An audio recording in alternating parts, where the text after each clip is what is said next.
The Adventurous 4 by Enid Blyton. 3 children ran down a rocky path to the seashore. Tom went first, a small, wiry boy of 12, his red hair gleaming in the sun. He looked round at the 2 girls following. "Want any help, you 2? Mary and Jill laughed in scorn. "Don't be so silly, Tom," said Mary. "We're as good as you any day when we're running over the rocks." The girls were twins, and very like each other, with their heads of thick golden hair tied in plaits and their deep blue eyes. They often laughed at their brother Tom and said he should have been called Carrots because of his red hair. It was wartime, and they were on holiday, staying in a little fishing village on the northeast coast of Scotland. Their father was in the Air Force, and their mother was with them, knitting hard all day long in the garden of the little white house where they were staying. They had one great friend, Andy, the fisher boy. He was a big, strong lad of 14 who'd just left school and was helping his father with his fishing. He knew everything about the sea, boats and fishing. "Andy's marvellous," said Mary and Jill, a dozen times a day, and Tom agreed. Each day the children went to talk to their friend and to watch him bring in the catch of fish, and clean it and pack it to be sent away. Andy sat on the side of his little boat and grinned at the 3 children running down the rocky path. He was mending a net. "Let me help you, Andy," said Mary, and she took up the torn net. Her fingers were nimble, and she worked with Andy whilst the others lay on their backs on the hot sand. "Andy, did you ask your father?" said Tom.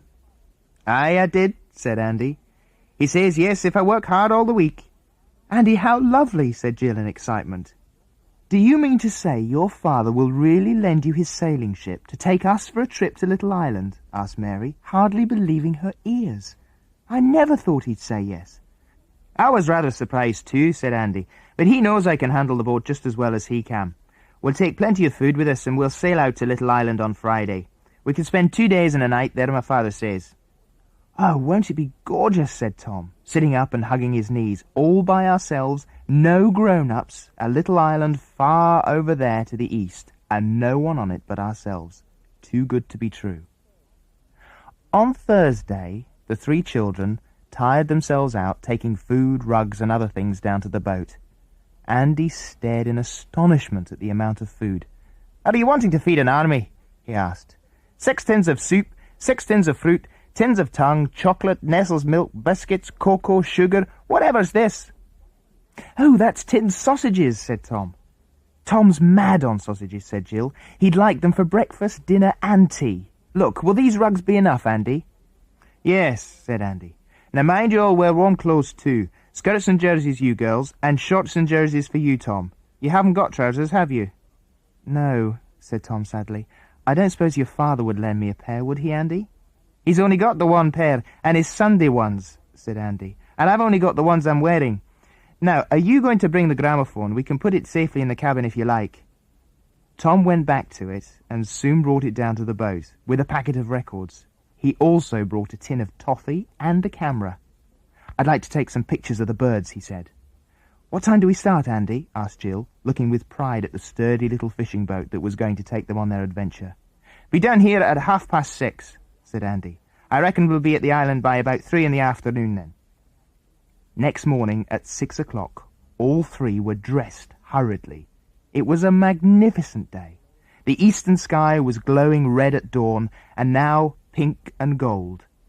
Their mother was awake. The children kissed her goodbye and ran down the rocky path to the beach.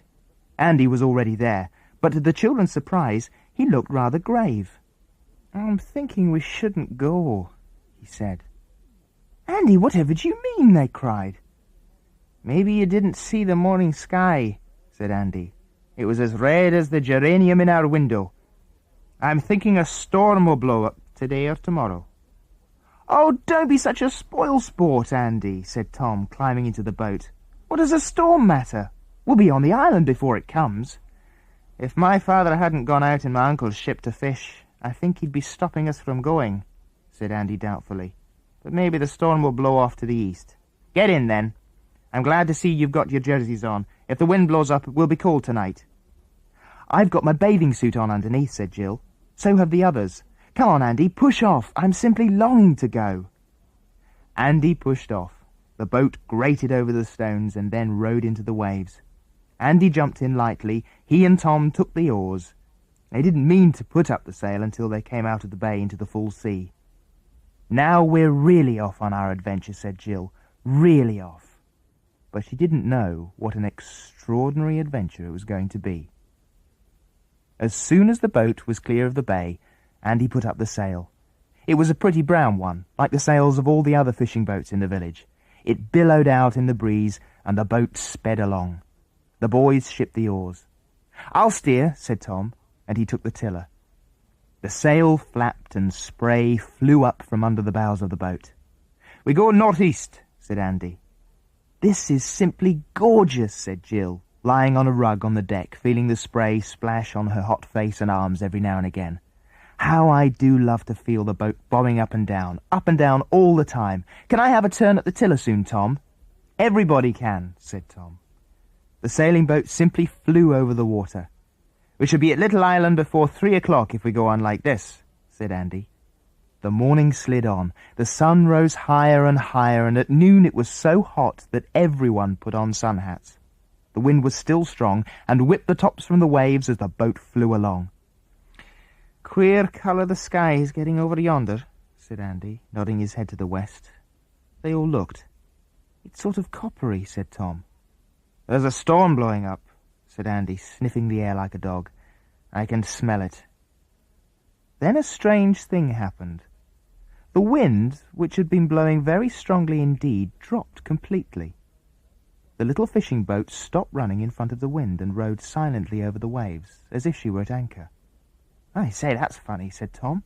"Not a bit of breeze now. Andy, we'll never get to the island if we don't get some wind. Shall we row?" "No," said Andy, his face rather pale under its dark brown. "No, Tom. You'll get plenty of wind in a minute. More than we want. We must take in some of the sail." There was a queer humming noise in the air that seemed to come from nowhere at all. The world went dark, and great spots of rain fell. "It's coming now," said Andy. "Help me with the sail, Tom. Take the tiller, Jill. Keep her heading that way, the way we've been going. Pull, Tom, pull." They pulled at the big brown sail, but before they'd done what they wanted to, the storm broke. A great crash of thunder came from the black cloud, and a flash of lightning split the sky in half. Andy yelled to the girls, "Get down into the cabin, quick, and shut the door and stay there." "Oh, let's be here," cried Jill, but Andy looked so stern and commanding that they didn't dare to disobey. They almost fell into the cabin and shut the door. Outside, the wind seemed to get a voice that howled and wailed and lashed the sea into enormous waves that sent the little boat half over every time. There was a crash as the packet of records fell down. "Blow!" cried Jill. "They'll all be broken." So they were, all but one. It was very sad. The girls carefully put the one whole record into a safe place and wondered what the boys would say when they knew. But it couldn't be helped. Up above, on the deck, the two boys struggled with the wind and the sea. "What are you trying to do?" yelled Tom, who was at the tiller. "Take in all the sail," shouted back Andy. "We can't go on like this. We'll be over." But he didn't need to bother, for suddenly the sail ripped itself off the mast, flapped wildly for a second, and then sped away into the sky. It was gone. Only a little rag was left, wriggling madly in the wind. Andy said nothing. He took the tiller with Tom, and together the boys faced the storm. Stinging rain fell every now and again, and the boys bent their heads to it, shut their eyes. The wind lashed them, and the spray whipped them. If this was an adventure, there was a great deal too much of it. "Do you think we're all right, Andy?" shouted Tom. "Are we near the island?" "I reckon we've passed it," yelled back Andy. "At the rate we've been going, we'd have been there by now. Goodness knows where we are." Tom stared at Andy in silence. Past the island? A storm behind them? No sail? What were they going to do? For a long time the boat went on and on, its little rag of a sail still flapping. "I should think the wind's almost a hurricane, isn't it?" yelled Tom. "Pretty near," shouted Andy, "but it's blowing itself out now." But sure enough, it was. Just as suddenly as it had come, the storm flew off. A sheet of bright blue sky appeared in the west, and swiftly grew bigger as the great cloud flew to the east. The world grew light again. The rain stopped, the wind died down to a breeze, and the boat no longer seemed to climb up and down steep hills. The cabin door opened, and 2 green faces looked out sadly. "We've been awfully seasick down here," said Jill. "It was dreadful." "What a frightful storm," said Mary. "Are we nearly at the island?" "We've passed it, Andy says," said Tom gloomily. "We don't know where we are." "Look, the sail's gone," said Mary, shocked. "What are we to do for a sail?" "Hey, there's an old one down in the cabin," said Andy. "Fetch it, will you? And I'll see if I can do something with it." Andy took the old sail and had a good look at it. He thought he could rig it with Tom's help. "I've heard my father say there's some desolate rocky islands up away to the north of Little Island," said Andy, his wet jersey steaming in the hot sunshine. "We'll make for those." At last the old sail was flying in the breeze. Andy headed due north. It was about 5 o'clock now, and all the children were very hungry. Jill and Mary had forgotten their seasickness and went below to get some food. Soon they were all eating heartily and felt much better. The boat sailed on to the north. The sun slipped low into the west, and the boat's shadow lay purple on the sea. It was a beautiful evening. "Look, gulls," said Andy at last. "Maybe we're nearing land. Can't see any, though. We better anchor for the night, I should think." And then the children got a great shock. There was no anchor. Andy stared in horror. How could he possibly have forgotten that his father had warned him to take the old anchor because he was lending Andy's uncle his own? How could he have forgotten? Now they couldn't anchor their ship. Now they would have to ride on the sea until they came to land, and in the night they might strike a rock. Jill and Mary were tired out. Andy ordered them to go below and rest. "You'd better go too, Tom," he said. "You'll have to come up and take your turn on the deck tonight, and you'd better get a nap whilst you can." "But I don't want to," said Tom. "I shall be able to keep awake all right." "Go below, Tom," said Andy, in the kind of voice that had to be obeyed. Andy stayed alone on deck. Night fell darkly on the waters. The moon sailed into the sky, but clouds kept hiding her light. First the sea was gleaming silver, then it was black, then it was silver again. Andy wished he could see something besides the sea, but there was nothing. The boy stayed on deck until midnight. After a while he whistled to Tom. Tom awoke. "Coming," he said sleepily, and went up on deck. He shivered, and Andy threw a rug round him. "Keep her heading straight," he said. "Give me a call if you see anything." It was queer up on deck all alone. The old sail flapped and creaked a little. Tom couldn't see anything at all. He strained his eyes to try and pierce through the darkness, but except for the gleaming white top of a nearby wave now and then, he could see nothing. But he could hear something, quite suddenly. It sounded like crashing waves. The moon came sliding out from a cloud for a second before it disappeared again, and in that tiny space of time, Tom saw something that gave him a shock. The sea was breaking over big rocks just ahead. "Andy! Andy!" yelled Tom, wrenching the tiller round. "Rocks ahead!" Andy came tumbling up the steps, wide awake at once. He took the tiller, and then came a grating noise and a long groan from the ship. She was on the rocks. She'd run straight onto them, and there she lay, groaning, half over, slanting so much that the girls in the little cabin were thrown out of the bunk. "Hold on, Tom!" shouted Andy, clutching at Tom, who seemed about to slide overboard. "Hold on, she's settling!" The ship did settle. She seemed to be wedged between 2 rocks that were holding her tightly, all on the slant. Waves splashed over one side of her deck. For a few minutes the children hardly dared to breathe, and then Andy spoke. "She's fast. She may have a hole in her bottom, but she won't sink while she's held like this. We must wait till dawn." So they waited, clinging uncomfortably to the slanting sides of the ship. Dawn was not far off, and in the golden light of the early sun they saw something not far off that made them shout for joy. "Land ho!" they yelled, and would have danced in delight if only the deck had not been so slanting. A sandy shore stretched to a rocky cliff. It was an island of some sort, desolate, rocky and lonely, but it was at least land. "We'll have to swim for it. It's not very far. Once we're clear of these rocks, we'll be all right." Andy held out his hand to Mary. Tom helped Jill. Half wading, half swimming, They made their way over and between the reef of rocks and paddled to shore. "Well," said Andy, "if we've got to be stranded here for a time, we must get out of our ship everything that's in her. Thank goodness we've got a certain amount of food and some rugs. Come on, Tom. You girls stay halfway to the boat in that shallow water, and we'll carry things over to you on the rocks. Then you can take them back to shore." And so they began to empty the ship of all it held. Food, rugs, gramophone, camera, field glasses, stool, table, tools, crockery, kettle, matches, little stove, everything. It took a long time, but before they'd finished, the tide had risen and the decks were awash. The cabin was full of water. "We can't do anything any more," said Andy. "Let's go and have a rest and something to eat. I'm simply starving." It was a rather solemn set of children who sat down on the shore to eat breakfast. Andy stared out at their wrecked ship and wrinkled his forehead. "Well, we're in a nice fix. But we'll forget it for a minute and enjoy our breakfast. We'll eat all the food that might go bad. There's that open jar of potted meat, Tom, that we began last night. And what about something hot to drink? Look, I've brought the matches with me, wrapped in this oilskin so they won't get wet. We can't get the stove going till we get a tin of oil out of the locker in the boat. We forgot that, so we better make a fire on the beach." Tom and Jill collected sticks, and soon there was a fine fire going. Andy went off up the cliff to see if he could find a stream to fill the kettle. He had to go a good way before he found a spring running down the little hill in the distance. He filled the kettle and went back to the cove. The kettle soon boiled, and the children made thick cocoa. They added the tin milk to it and drank with enjoyment.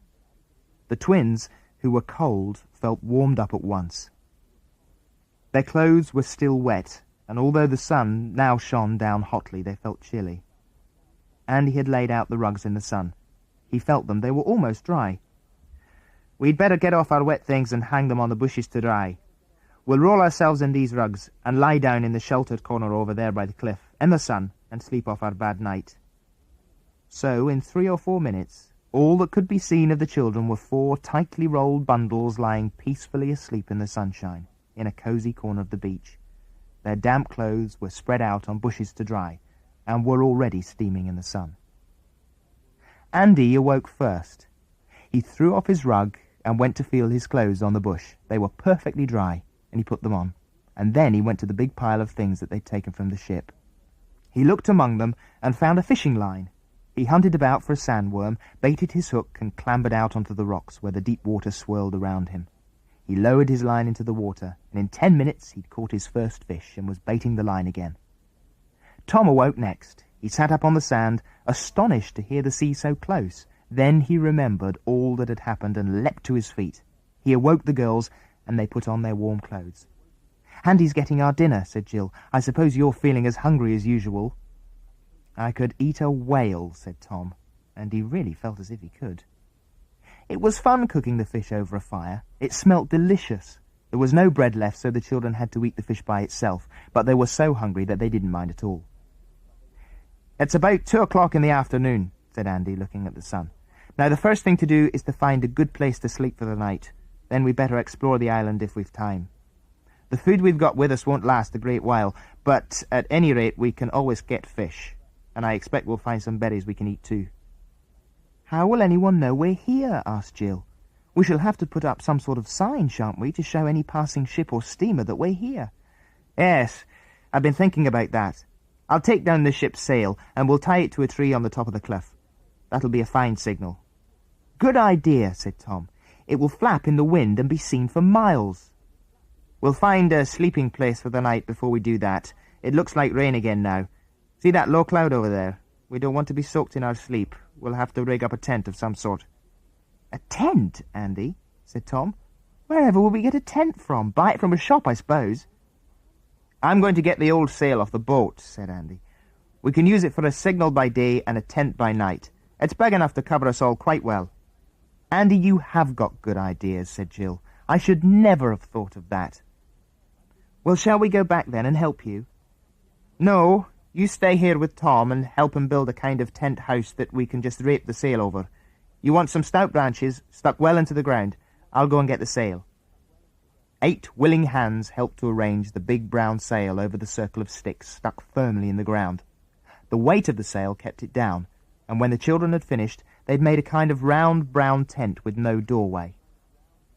"We'll gather a nice pile of heather and put it inside the tent to lie on," said Tom. "And with our rugs too, we shall be as cosy and warm as toast. In fact, we may be much too hot." "Well, if we are, we'll just lift up one side of the tent and let the breeze blow in," said Jill. "There isn't time to explore the island now," said Andy, looking in surprise at the sinking sun. "We've taken ages over the tent. We'll go all over the island tomorrow." "That will be fun," said Mary. "I wonder what we'll find." All the children slept soundly that night, and even when the clouds piled up over the moon and a sharp downpour of rain came, they didn't wake. The raindrops pattered over the tent, but didn't soak through to the sleeping children. They awoke when the sun was fairly high, about 8 o'clock in the morning. Andy, as usual, awoke first and rolled out of the tent quietly. But he'd woken Tom, and when the boy yawned loudly, the girls awoke too. It was a fine sunny morning with clouds scudding across the sky like big pieces of cotton wool.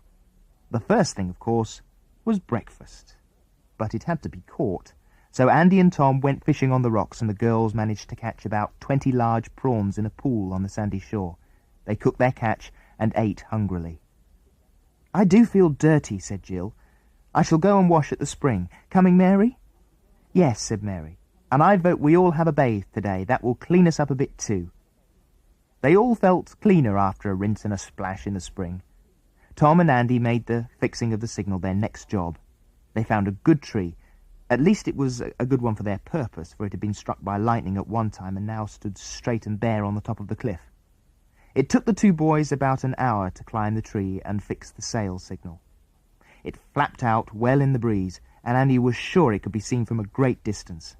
They climbed down again and went back to the girls. "What about exploring the island now?" asked Tom.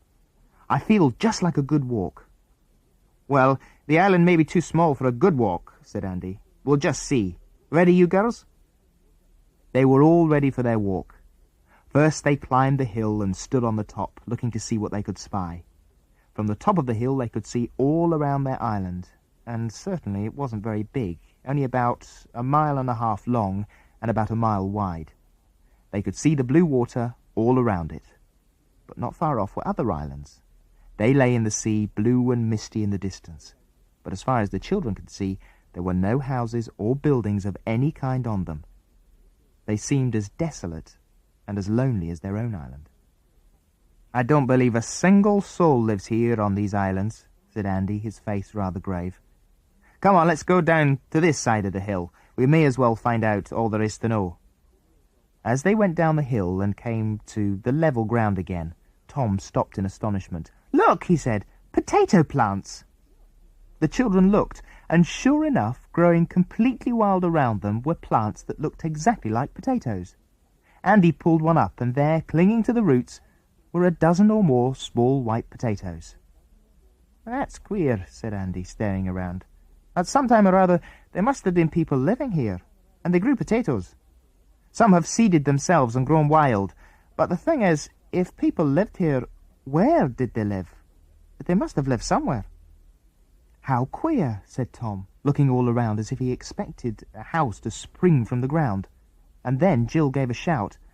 "I believe I can see the chimney of a house. Look, where the ground dips down suddenly over there." The others looked. They saw that the ground did suddenly dip down into a kind of hollow, well protected from the wind, just the place where people might build a house. They tore over the rocky ground to the dip, expecting they hardly knew what, and what a surprise they got when at last they reached the hollow and looked down into it. The 4 children stood at the top of a steep dip. The hollow ran right down to the sea, and in it were a cluster of small buildings. But what strange buildings! "Nothing but ruins," said Tom in astonishment. "Whatever happened to make the houses and sheds fall to pieces like that?" "I think I know," said Andy. "A year or 2 ago there came a great storm to these parts. I think the sea came into this hollow and battered the farm to bits." The 4 children gazed down at the poor hollow house and outbuildings. A little farm had once been there, a poor farm maybe, trying to grow a few potatoes in the rocky ground to keep a few goats or cows, and to take from the sea enough fish to live on. Let's go down into the hollow and have a look." So down into the dip they scrambled and wandered round the ruined buildings. Nothing had been left. All the furniture had been taken away, and even the gates and doors were removed. They wandered about and at last came to a little wooden shack where perhaps a cow or two had been kept in the winter. For some reason it had escaped being beaten by the waves, and still stood upright, its one window broken and its floor covered with a creeping weed. Andy looked at it carefully. "This wouldn't be a bad place to make into a little house for ourselves," he said. "Oh, yes," said Tom in delight. "Let's make this our house. That would be fun. Then we could leave the sail flapping for our signal all the time. We shall have to bring all our things here and make it a bit home-like, and all those weeds will have to be cleared." "Yes, and we'll spread the floor with clean sand," said Jill. "Listen, you boys, clear up the weeds for us, and Mary and I will go to that old potato field and find the biggest potatoes we can and cook them in their jackets for lunch." "Good idea," said Tom, feeling hungry at once. "Come on, Andy, let's start and clean up the place now. We can't do much till that's done." The two boys set to work. Andy made a rough fireplace just outside the shack with stones from the hearth of the ruined farmhouse. "We can't have the fire inside because this shack has no chimney," he said, "and we'd be choked with the smoke. Anyway, I've made the fireplace out of the wind, and we ought to be able to cook all right on it. Mary, you can bake the potatoes there once the stones get hot. Tom, get some sticks and start a fire." Mary and Jill peeked inside the shack. It looked clean and tidy now, though very bare. "We'll have to get heaps of heather and bracken in for beds again," said Jill, "just as we did for our tent. Won't it be a nice little house? We must bring a little table here and a stool and all the cups and things. It will make it seem like home." Their lunch was potatoes and chocolate, with plenty of cold spring water. Tom could have eaten 3 times as much, but he had to be content with 5 large potatoes and a whole bar of chocolate. "We'll have fish for tonight," promised Andy. "The water round about this island is thick with fish. We'll always have plenty to eat so long as we don't get tired of fish. We'll hunt for shellfish too." After their dinner, the children separated. The girls were to go to the nearest patch of heather and bracken to bring in armfuls for beds. The boys were to make journeys to and from the tent and bring in all their belongings. "When the tide's down tonight, I'll get the tin of oil out of the locker of the boat," said Andy. "We can cook over the stove then, as well as over the fire if we want to." The children were very busy that afternoon. Mary and Jill got enough heather and bracken to make 2 beds, one at each side of the shack. They piled the bracken on the floor first, and then the softer heather on top. They then spread each bed with a rug and put another rug neatly folded up to be used as a blanket at night. They ate their supper sitting outside the open doorway of the shack, looking out to the evening sea. The gulls called high in the air, and the splash of the little white-edged waves came to them every now and again. "Now, we'll turn in," said Andy with a yawn. "It'll be fun to sleep in our little house for the first time. Come on, girls, leave the washing up till morning. We're all very tired." The next day the children went to make sure that their sail signal was still safely tied to the signal tree at the top of the cliff. It was. It flapped there steadily, a signal to any passing ship that there were people on the island who needed help. "Suppose no help comes," said Tom. "Shall we have to stay here all winter?" "Yes, unless you'd like to try to swim dozens of miles back home," said Andy. The children looked at one another. Stay there for the winter? It was not a pleasant thought. "Don't look so gloomy. We may be rescued any day, and maybe there are people living on one of the other islands. I think perhaps at a very low tide we could cross to the next island by that line of rocks over there and explore that. We may find dozens of people for all we know."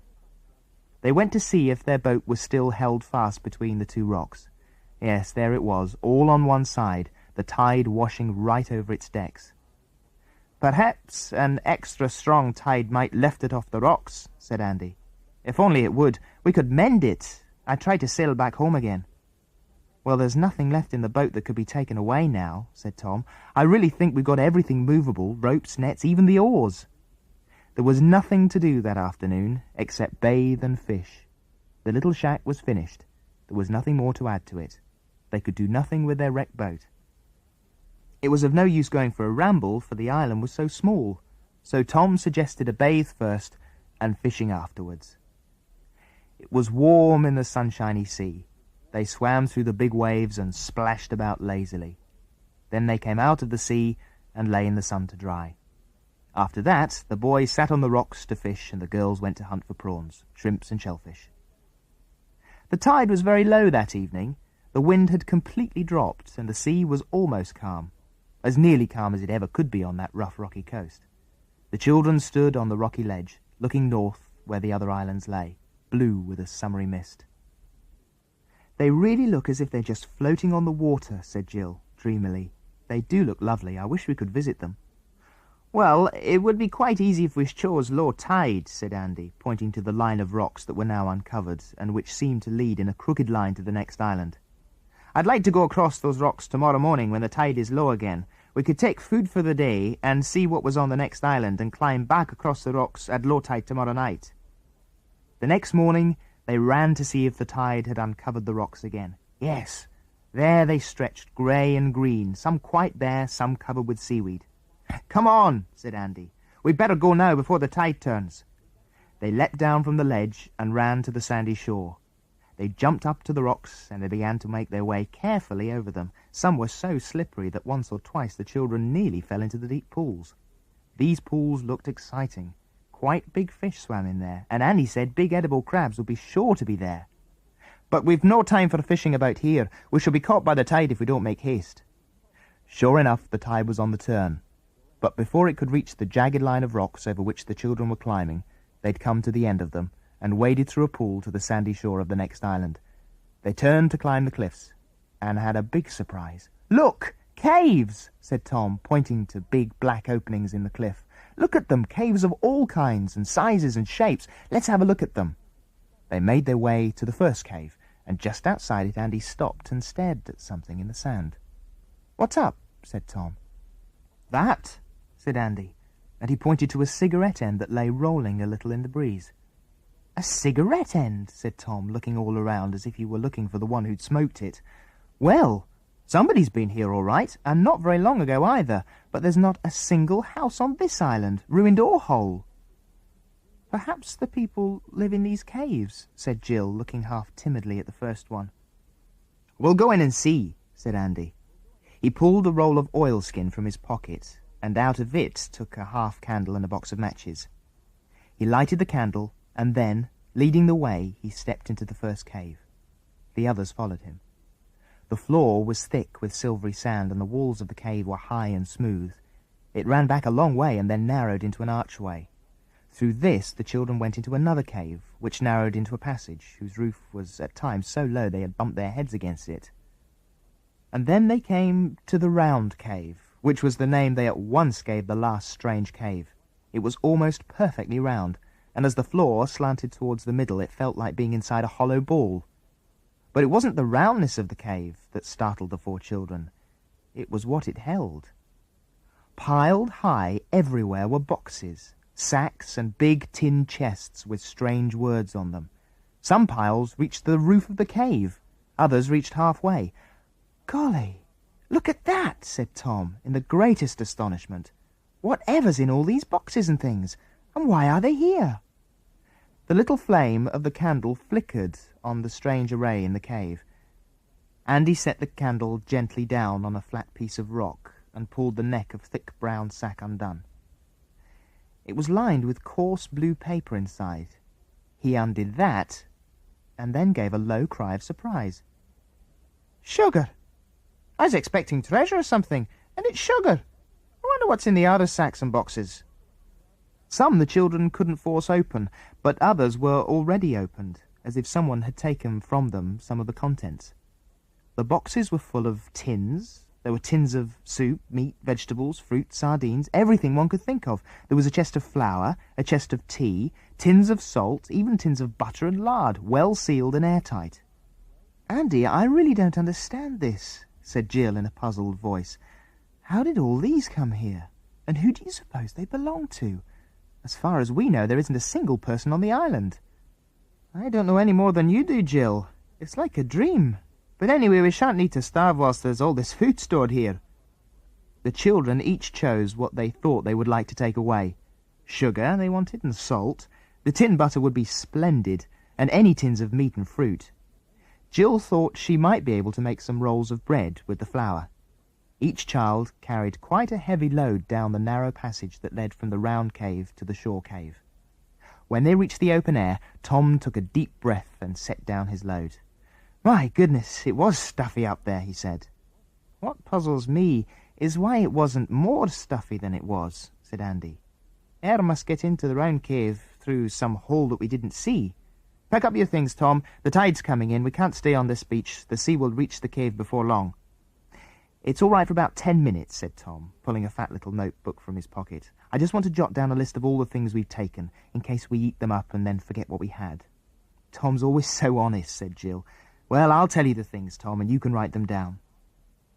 Until the tide went out that night, the children were prisoners on the second island, for there was no way to get back to their own island except by the line of rocks. This was now completely covered by the tide, and great showers of spray were sent high into the air as the water crashed against the rocks over which they'd clambered early that day. "Anyone got a tin opener?" asked Tom. Andy had. In Andy's pockets there was almost anything that anyone could possibly want, from tin tacks to toffee. "You'd better open a tin, I suppose," said Andy with a grin. "I've watched you sticking your finger into the sugar packet a dozen times already. Open a tin of tongue and perhaps you won't feel so hungry for sugar." They all feasted on the tongue, which was really delicious. They felt very thirsty afterwards. "Why don't we open a tin of pineapple?" said Tom at last. "The chunks will be lovely and juicy, and we can all have a drink of the juice in the tin too." So a tin of pineapple was opened. Both tins were carefully buried by the children, for although the island seemed quite lonely and deserted, they could not bear to make it ugly by leaving empty tins about. "How did all that food come to be in the round cave?" said Jill. "Could it have been there for years, do you suppose, and have been forgotten?" "No, it hasn't been there for very long. The sugar was soft, and sugar goes hard if it's stored for long. That cigarette end we found too, that had been smoked not more than a week or two ago, or the wind would have blown it into bits." "Andy, don't you think it would be a good idea to stay on this island and live here instead of going back to our own island?" asked Mary. "No, I don't," said Andy at once. "You forgot we've left a signal on our island, and if any ship sees it and calls for us, we might be on this island, unable to be rescued because the tide was high and we couldn't get back." "But couldn't we tie the signal up somewhere on this island?" said Tom. "No, no ship could get us here. The island is almost surrounded by a reef of the worst rocks I've seen. Look at them right out there." The children looked. Andy was right. A jagged line of rocks ran some way out from the coast. Between the rocks and the coast, the sea lay trapped in a kind of big lagoon or lake, calm and smooth. Tom frowned and looked puzzled. "Well, if no ship can get in to rescue us if we stay on this island," he said, "how in the world did one get in to land all that food in the cave?" Andy stared at Tom and looked as puzzled as Tom did. "Yes, that's odd," he said. Mary stood up and tried to see what the next island was like. It looked much bigger than the first two. There was no line of rock stretching to it, but only an unbroken spread of blue water. To get to the third island, they would have to swim or use a boat. "Do you think we'd better leave a note in the cave to say that we're on the first island and would like to be rescued?" said Tom. "The people may come back at any time, and we should go away in their boat." Andy shook his head. "I think we won't leave a note or anything else to show we've been here," he said. "There's something a bit mysterious about all this, and if there's a secret going on, we'd better keep out of it till we know what it is." "Oh, Andy, whatever do you mean?" cried Mary. "I don't know what I mean. It's just a feeling I have, that's all." "Well, Andy, what about all our footmarks around the cave?" said Tom. "The tide'll wash all those away," said Andy. "There's nothing that'll show we've been there." "Except that some of the food is missing," said Mary. "You've forgotten that, Andy." No, I haven't," said Andy. "There's so much in that cave that I don't think anyone will miss the little we've taken. Nobody would think that any strangers would ever visit that cave." The tide went down and the line of rocks began to show. The children clambered down to the shore to go back to their own island. They had tied to their backs the food they'd taken, and Andy told everyone to be very careful. "We don't want to lose our food in a deep pool," he said, "so don't rush along so fast, Tom. You're always in such a hurry." They got back to their little hut at last, and all of them were delighted to see it. It really seemed like coming home. They sat down on their beds, tired out. But Tom was not going to bed without his supper. He wanted hot soup, more tongue, and a tin of peaches. So the stove had to be lit, and Tom was sent to fill the kettle. All the children enjoyed the meal, although they were so sleepy they could hardly bother to clear up afterwards. The first stars were in the sky as they flung themselves onto their beds. "It's awfully early to go to bed," murmured Jill sleepily, "but I can't keep awake another minute." She fell asleep at once. So did Mary. Tom blew out the stove and lay down too. Andy sat up for a while, looking out towards the second island and wondering about a lot of things. Then he too lay down and fell asleep. But not for long. A strange and curious noise awoke him. "Tom, wake up," said Andy. "Listen to this noise. What is it?" Tom woke and listened. "It's a motorbike," he said, half asleep. "Don't be a fathead," said Andy. "A motorbike on this island? You're dreaming. Come on, wake up. I tell you there's a jolly queer noise." The noise itself hummed away into silence. The gulls screamed but soon became quiet. Andy sat and listened a little longer, and then, as no more noise came, lay down again. "Odder and odder," said Andy to himself. "We seem to have come to some most mysterious islands, and I'm going to find out what's happening, or my name isn't Andy." The next day the children talked about the queer noise that Andy had heard. "I tell you it sounded exactly like a motorbike," Tom said firmly, and nothing would make him admit that it wasn't. "If I didn't know there couldn't possibly be any landing ground on these rocky islands, I might have thought the noise was made by an aeroplane," said Andy thoughtfully. "But that's silly. Why would an aeroplane come here? And where would it land?" "It might be a motorboat, perhaps," said Jill suddenly. "Yes, I believe it was," said Andy.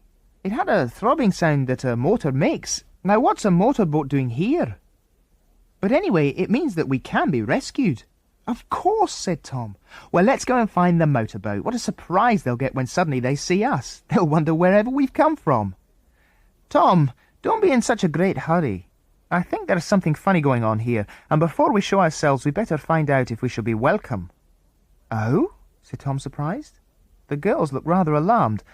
"What do you mean, something funny?" said Jill. "I don't know, but what we'll do is to see where that motorboat is. It won't have seen our signal because it came in the night, and we know it's not anywhere this side of the island, or we'd have seen it this morning. I vote we go to that rocky ledge where we got the best view of the second island and see if by any chance a boat has been able to get through the reef of rocks and sail into that quiet lagoon inside." The 4 children made their way to the high rocky ledge. Andy made them lie down flat and wriggle like Red Indians as they reached it. "Better not let ourselves be seen if anyone is down there," he whispered. So, as flat as snakes, they wormed their way to the rocky ledge, and when they got there, they had the biggest surprise of their lives. In the quiet water that lay outside the second island was a large and powerful seaplane. "Phew, look at that," whispered Andy. "I never thought of a seaplane. What a very extraordinary thing." "Let's get up and shout and wave," begged Jill. "I'm sure they would love to rescue us." "Haven't you seen the sign on the wings?" asked Tom in a curiously angry voice. The girls looked. The sign of the Nazi swastika was painted on each wing, the sign of the German enemy, the foe of half the world. "Golly," said Mary, and she drew a deep breath. "Enemies, using these islands. Do they belong to them?" "Of course not." "But they're using them as a kind of base for something. Seaplanes, perhaps." "Well, what are we going to do?" asked Tom. "We shall have to think. One thing is certain, we won't show ourselves until we find out a little more. We don't want to be taken prisoner." "That's what the food was for, then. The people who come here," said Jill. "I suppose the seaplanes come over here for food and petrol. It's a good idea. How I wish we could get away and tell my father about it. He'd know what to do. I guess he'd clean up this place, whatever it's used for." "I say, hadn't we better take down our signal whilst the seaplane is here?" asked Jill. "If it happens to see it, the enemy will know there are people on this island. And what about the fishing boat? That might be seen too." "I don't think so," said Andy. "It's well hidden between those rocks, but the signal had certainly better come down. Come on, Tom, we'll take it down now." "We'll come with you," said the girls, but Andy shook his head. "No, from now on somebody must keep watch on that seaplane."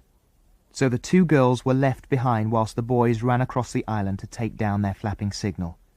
"I don't know where in the world we should hide if we were discovered and hunted for," said Andy, rolling up the sail. "There isn't a single place here to hide away in, not a cave or anything." Tom felt rather uncomfortable. He didn't want to be hunted for on that bare island. "I wish we could see how many men there are in that seaplane," he said. And what are they doing, and everything? Where are your field glasses? Said Andy suddenly. They would be just the thing to use. We could see everything as clearly as could be then. And my camera too, said Tom. What about my camera? We could take some photographs of the seaplane, then everyone would have to believe us when we got back. If we ever do get back. That's a fine idea, said Andy. Golly, if we could take some pictures of that seaplane with a swastika showing up clearly, there wouldn't be the least bit of doubt about our story when we got home. Tom, let's go and get your glasses and your camera straight away. They dumped the sail into a bush and ran to the shack. They took Tom's field glasses and picked up the camera to see if it needed a new film. No, there was a new one inside. Better not use up all the film on the seaplane. There might be other interesting and extraordinary things to photograph. You never know. Oh, I've got 3 or 4 films, said Tom. Come on, let's go back to the girls and see what they have to report. The girls were very glad indeed to see the boys. They had a lot to tell. Andy, Tom, as soon as you'd gone, the men in the seaplane put out a funny little round sort of boat, said Jill in excitement, and they paddled to shore in it and went to our cave. What a good thing the sea had washed away all our footprints. It was indeed. Tom, give me the field glasses. I want to have a look through them. Andy stared through the powerful glasses. There seems to be someone in the seaplane, and look, there are some men coming from the cave. Andy could see them clearly through his field glasses, and the others could see them too, though not so well, of course. They've gone to get food from the cave, and I guess there's a store of petrol somewhere else for them to get when they want to. Food and petrol, just what I thought. Using these islands saves their own country's stores. My word, we have stumbled onto something queer. The men entered their rubber boat and rowed back to the seaplane. Twice more they went back to the cave, and then they climbed up into the plane and disappeared. I'm getting awfully hungry, said Tom at last. Can't we go and get something to eat? Aye, I'll stay here and keep watch, and you and the girls can go and get your dinner. Don't light a fire, whatever you do. The animal will see the smoke. Use the stove if you want to cook anything, and bring me something to eat and drink later. Right, said Tom, and he and the girls wriggled off the high ledge. They stood upright as soon as they were out of sight of the seaplane and tore to their shack. They ate a hurried meal and didn't cook anything at all. They made up a dinner packet for Andy and set off to take it to him. But halfway there they heard a noise. They stopped at once and listened. It's the seaplane going off, cried Tom, and then the sound came again, more loudly than ever. Look, it's there, cried Jill. Drop flat to the ground or we'll be seen. Jill had seen the seaplane just rising into the air over the cliff. The 3 children dropped flat to the ground and lay there perfectly still. The seaplane roared over their island, rose higher, and at last was nothing but a speck in the sky. The children were very glad that the seaplane had gone. It's a jolly good thing our signal was taken down before it flew over the island, said Andy, eating the food that the others had brought him. Andy, do you think there's anything to be seen over on the other islands? Asked Tom. There may be. I think we ought to try and find out. That third island looks a peculiar shape to me, very long indeed, but very narrow. On the other side of it might be a fine natural harbour for seaplanes. There may be heaps there. Well, we've only heard one so far, said Tom. It doesn't seem as if they're very busy, if there are lots over there. No, you're right, Tom. Well, what about going to see what we can find? I don't quite know how we'll get to the third island. I'll have to swim, I think. I don't believe the girls could swim that far. I don't think I could, said Jill, remembering the long stretch of sea between the second and third islands. Shall we go tomorrow? Asked Tom eagerly. We could cross to the second island at low tide in the morning and then swim across to the third island. We could carry a little food with us wrapped in your oilskin. Yes, we could do that, said Andy. A great feeling of excitement came over the children, a feeling as if some big unknown secret was going to be theirs. Jill shivered a little. It was almost too exciting. There's one thing I'm worried about, said Andy. Just suppose we are discovered by any chance. We must find some hiding place. Well, there simply isn't any on this island, said Tom. So we must hope we won't be discovered. Nothing more happened that day. No seaplane came to the calm harbour in the waters of the second island. No sound but the seagulls came through the air.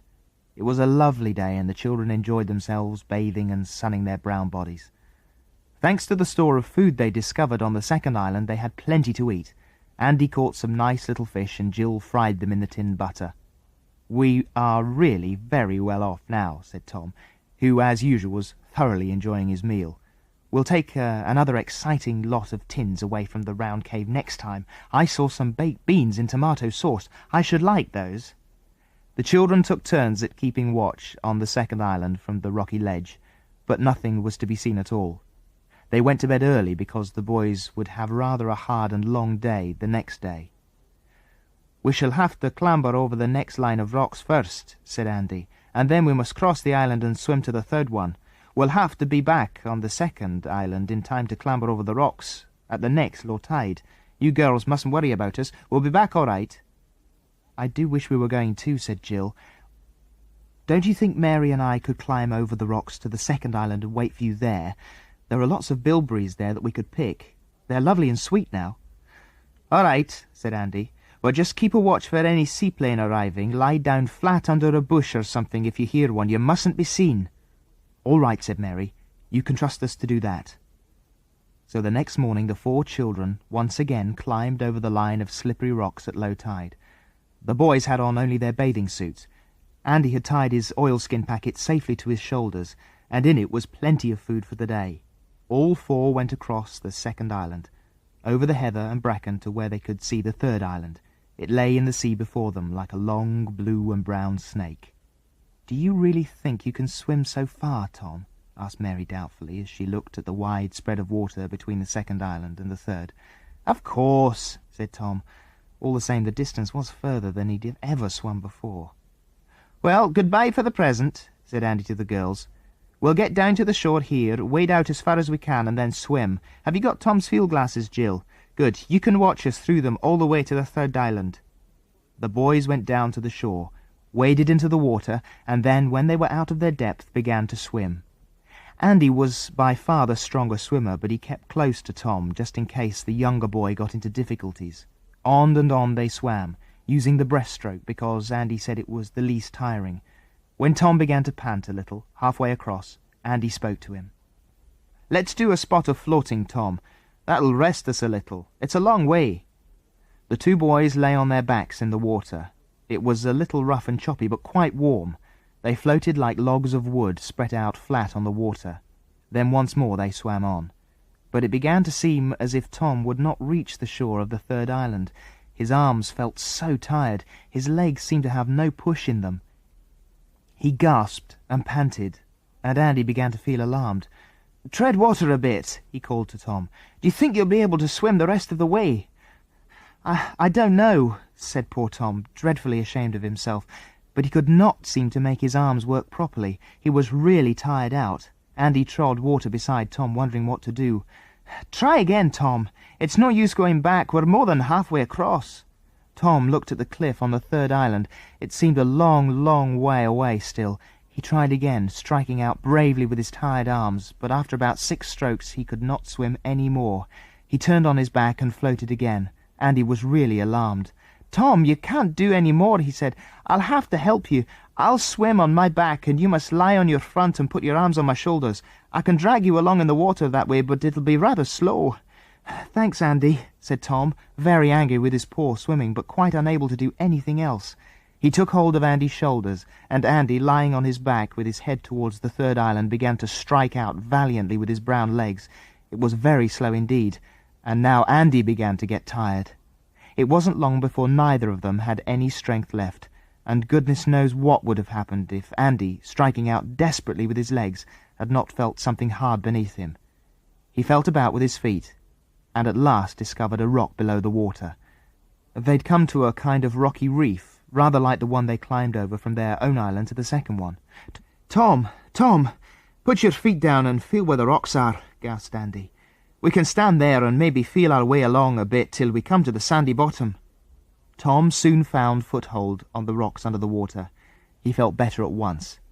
He and Andy held hands and together made their way very cautiously over the sunken rocks, bruising their feet but getting gradually nearer to the shore, and at last they felt the rocks stop, and there was sand beneath their feet. "Good. Golly, I didn't enjoy that very much," said Tom. "Sorry I was so feeble, Andy."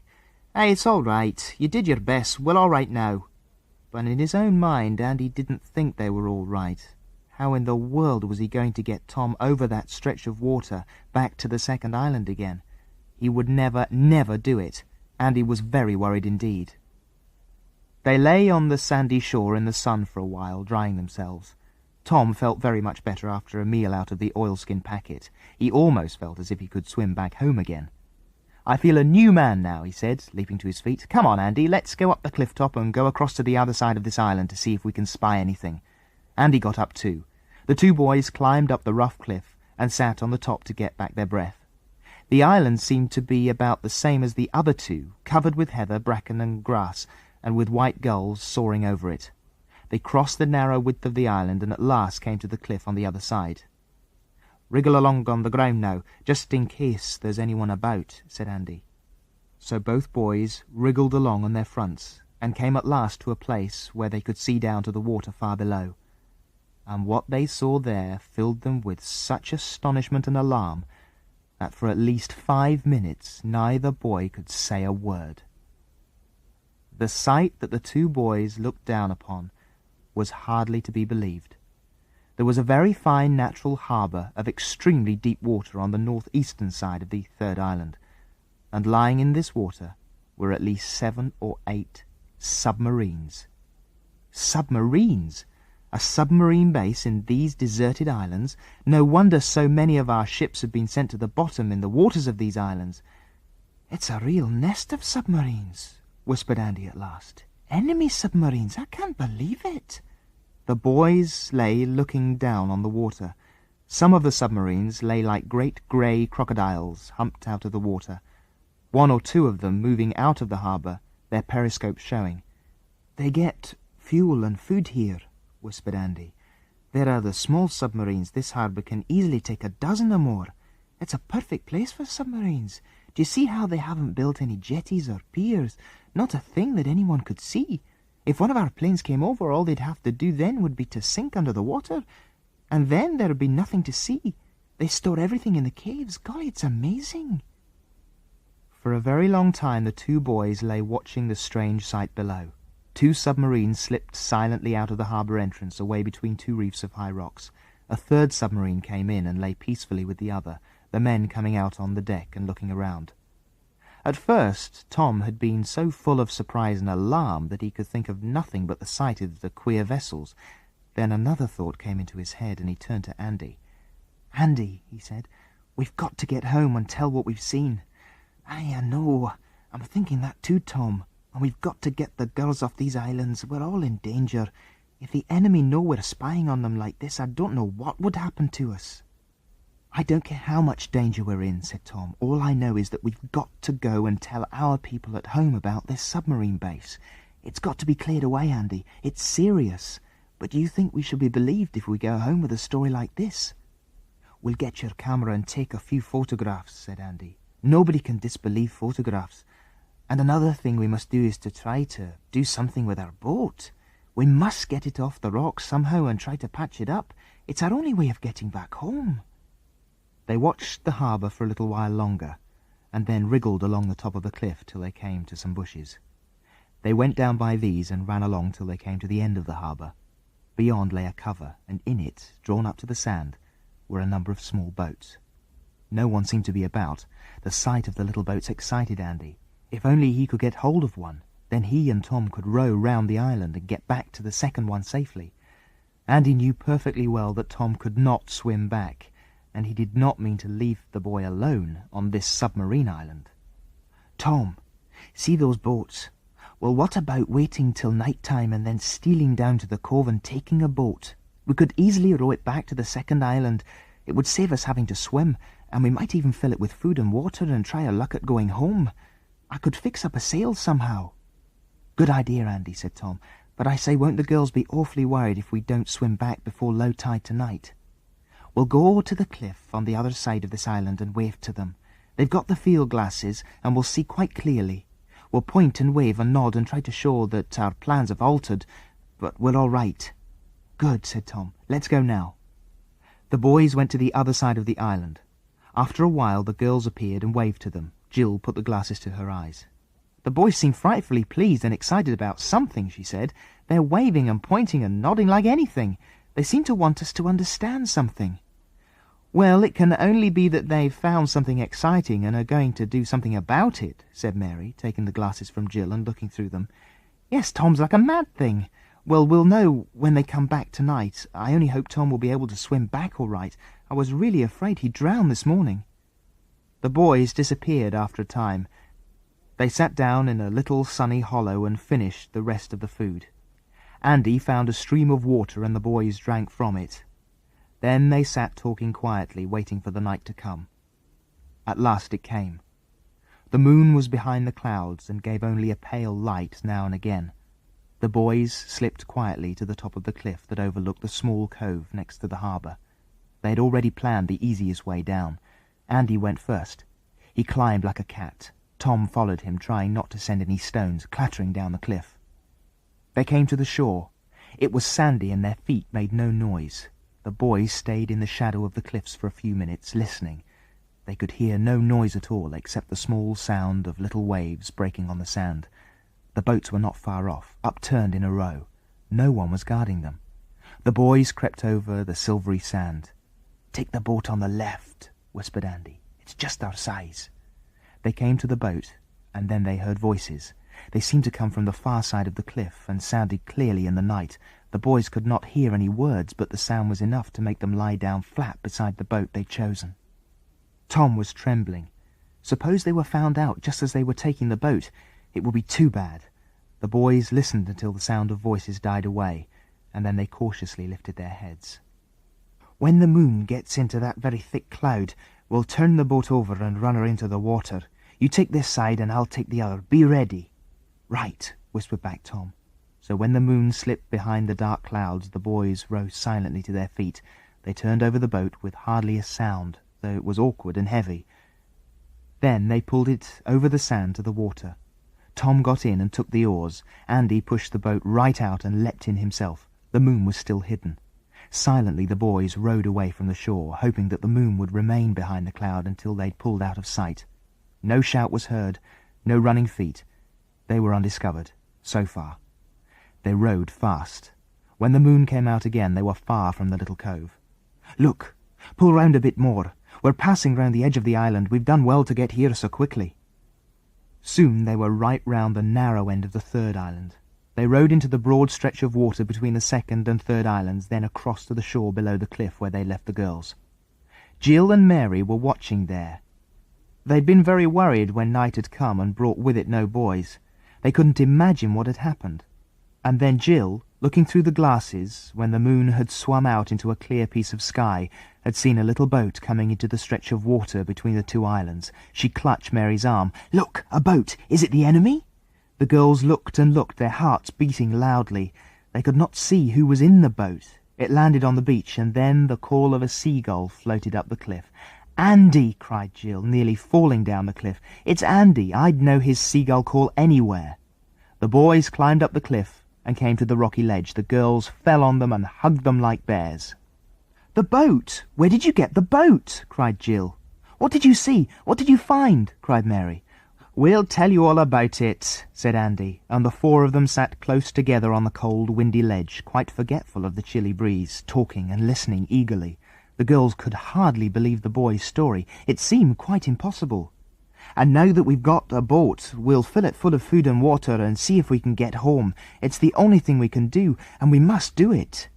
"But Andy," said Jill, "just suppose the enemy see their boat is missing. Won't they take alarm and search the islands?"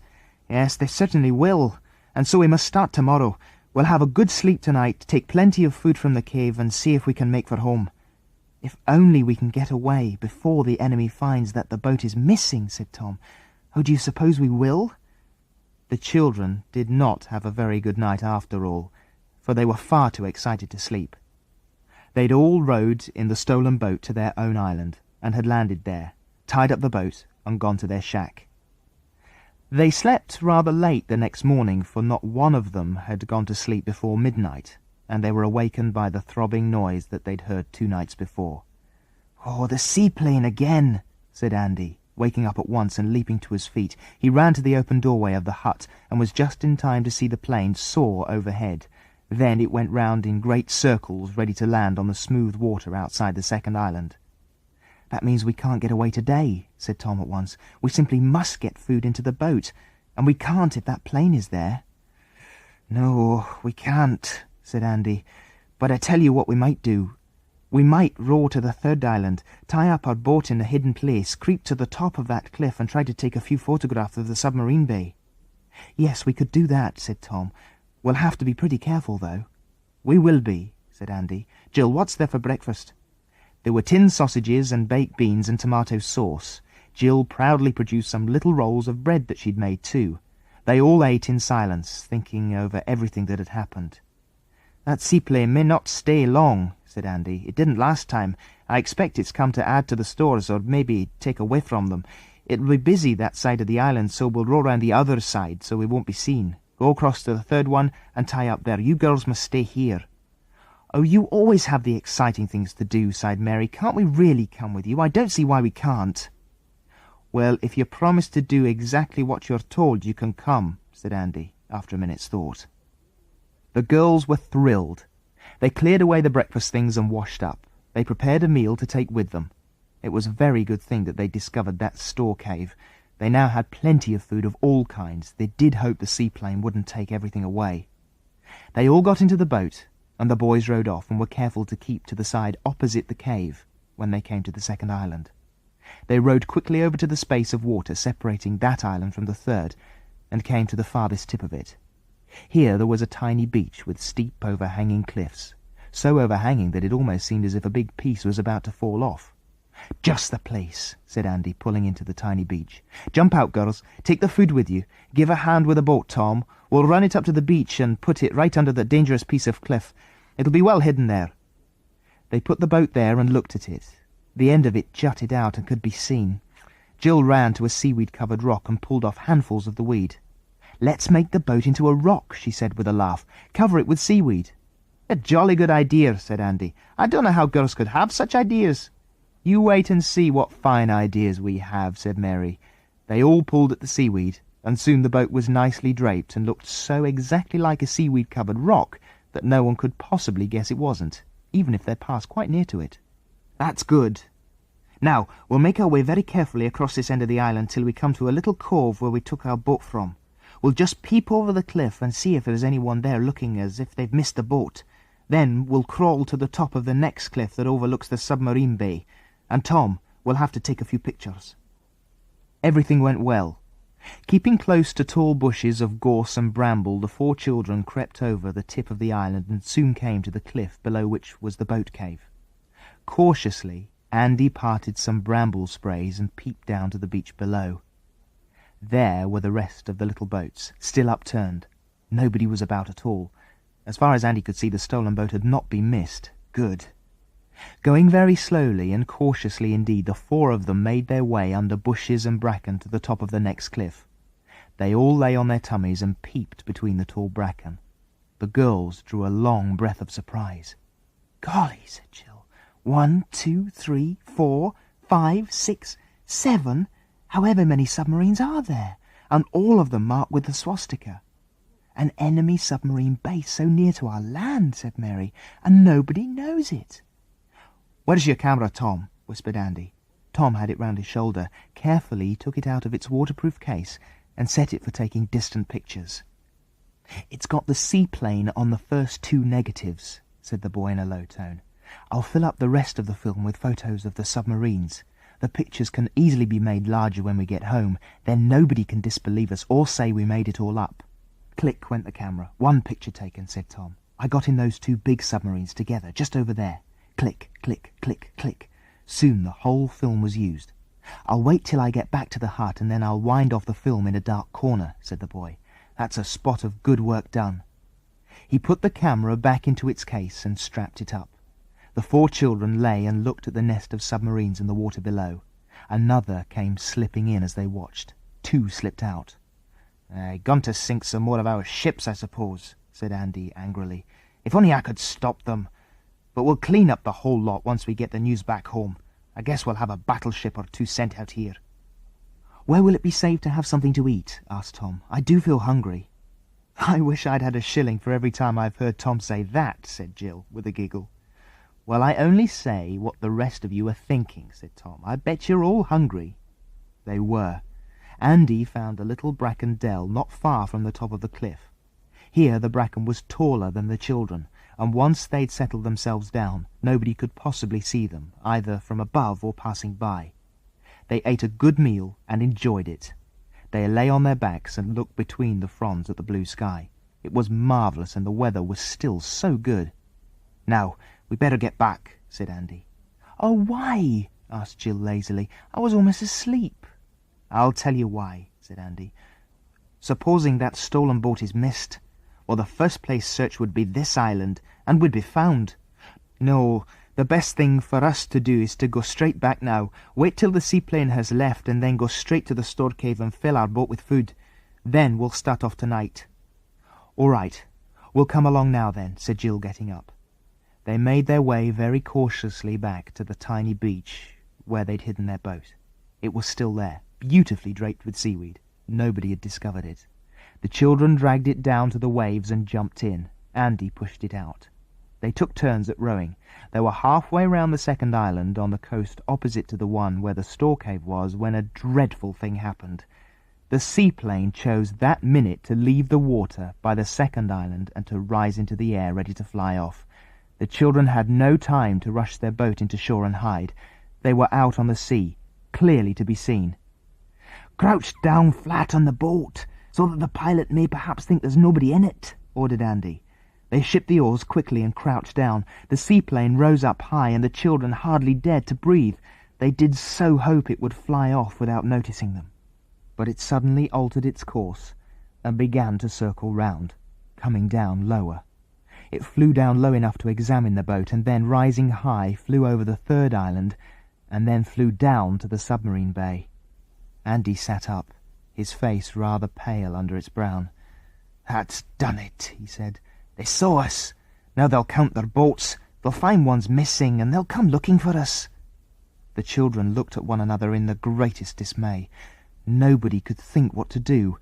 Andy longed desperately for some grown-up who could take command and tell him what the best thing would be to do. But there was no grown-up. This was something he had to decide for himself, and he must decide well, because the two girls were in his care. "We'd better row straight round to the store cave and fill the boat with food whilst we can," he said at last. "Then we'll start out straight away and hope that the seaplane won't spot us out on the sea. It's the only thing to do." It was a long row round to the cave, but they got there at last, quite tired out. There was no one about. They beached the boat and jumped out. It was not long before they were in the round cave, carrying out stacks of tins and boxes to the boat. "Golly, we've enough food to last for weeks," said Tom. "We may need it," said Andy. "Goodness knows how far it is back home. I've not much the slightest idea of which direction to take, but I'll do my best." Tom staggered to the boat with heaps of things. Andy looked at the pile of food at the end of the boat and nodded his head. "Aye, that's enough," he said. "We don't want to make the boat too heavy to row. Get in." They all got in. They rowed out beyond the reef of rocks where they'd found a way in, and then towards their own island. Andy wanted to get the rugs, for he was sure they would be bitterly cold at night. "You girls jump out and go and fetch all the warm things you can find," said Andy. "And bring a cup or two and a knife. I've got the tin opener." The girls sped off to the shack in the hollow, and whilst they were gone the boys heard the sound they dreaded to hear. The noise of the seaplane engines booming over the water. "There it comes again," said Andy angrily. "Always at the wrong moment. Lie down flat, Tom. I hope the girls will have the sense to do the same." The seaplane zoomed low over the island as if it was hunting for someone. Then it droned over the sea and flew round in great circles. Andy lifted his head and watched it. "Ah, you know what it's doing," he said. "It's flying round, hunting the sea for a boat. It's a good thing we didn't set out straight away. I think we'd better wait for night to come, and then we'd better set out in the darkness." They waited till the drone of the plane's engines was far away. It was hunting the waters everywhere for the stolen boat. Andy stood up and yelled to the girls who were lying flat under a bush. "It's gone for the moment. Help us to take out these goods and hide them. If the boat is discovered here and taken away, and we're made prisoners on this island, we shall be at least sure of stores. If we're able to start out tonight, we can easily put back the food," said Tom. They all worked hard and buried the tins and boxes under some loose sand at the top of the beach. They pulled the boat further up the beach and then sat down to rest, hot and tired. And then poor Tom gave a squeal of dismay. The others jumped and looked at him in fright. "Whatever's the matter?" asked Andy. "My camera," said Tom, his face a picture of horror. "My camera with all those pictures I took. I left it in the store cave." "Left it in the store cave?" said everyone. "Whatever for?" "Well, I was afraid I'd bump it against those rocks, carrying it up and down those passages," said Tom. "So I took it off for a minute, meaning to put it on when we went, and I forgot." "You fathead," said Jill. "Don't call me that," said poor Tom, looking almost ready to cry. He blinked his eyes and swallowed a lump that had suddenly come into his throat. He knew how valuable the pictures were that he'd taken. "Cheer up, Tom. I know what you feel like. I felt just like that when I found I'd forgotten to bring the anchor in the ship. It's awful." Tom was grateful to Andy for not scolding him, but all the same he felt really dreadful.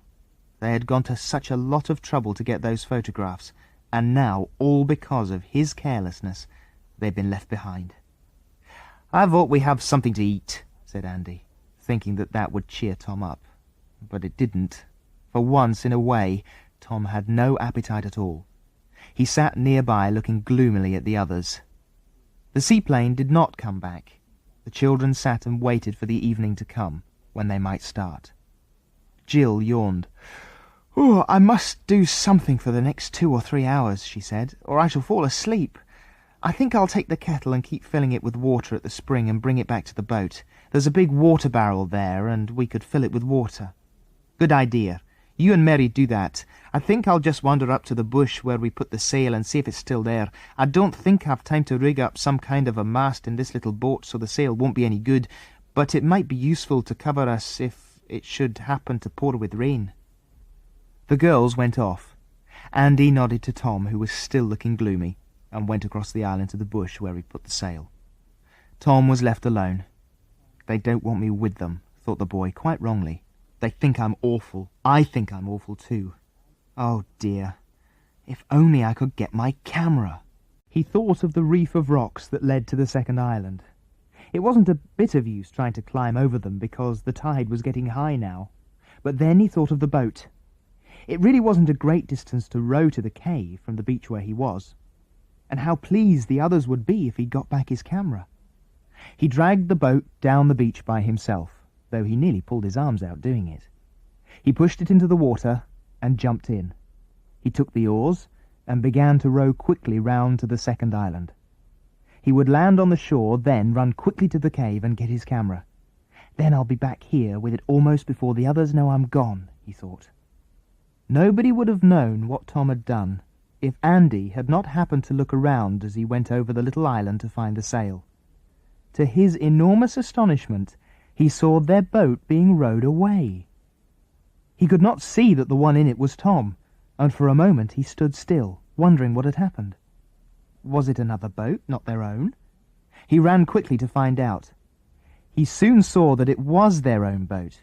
He saw where Tom had dragged it down the beach. He could just see the boat rounding the corner of the cliff now. "That was Tom, all right," said Andy to himself. The girls came back at that moment and shouted to Andy. "What's the matter? Where's the boat?" "Tom's gone off with it," said Andy angrily. "Tom? Whatever do you mean, Andy?" asked Jill in the greatest surprise. "I suppose he felt upset about leaving his camera behind, and he's gone to get it by himself. He really is a fathead. It may be seen and caught. I'm quite sure someone will be hunting for us soon. Really, I could shake Tom till his teeth rattled." The girls stared at Andy in dismay. They did not like at all the idea of their brother going off alone in the boat. Well, they would just have to wait patiently till Tom came back. Jill set the kettle of water down on the beach. She felt tired. Mary sat down beside her and looked out over the water for Tom to come back. Andy walked up and down impatiently. He could understand that Tom longed to get back his camera and put himself right with the others so that they no longer thought him careless and silly, but he did wish he hadn't gone off in their precious boat. The 3 children waited and waited. The sun sank lower. It disappeared over the skyline and the first stars glimmered in the darkening sky. And still Tom was not back.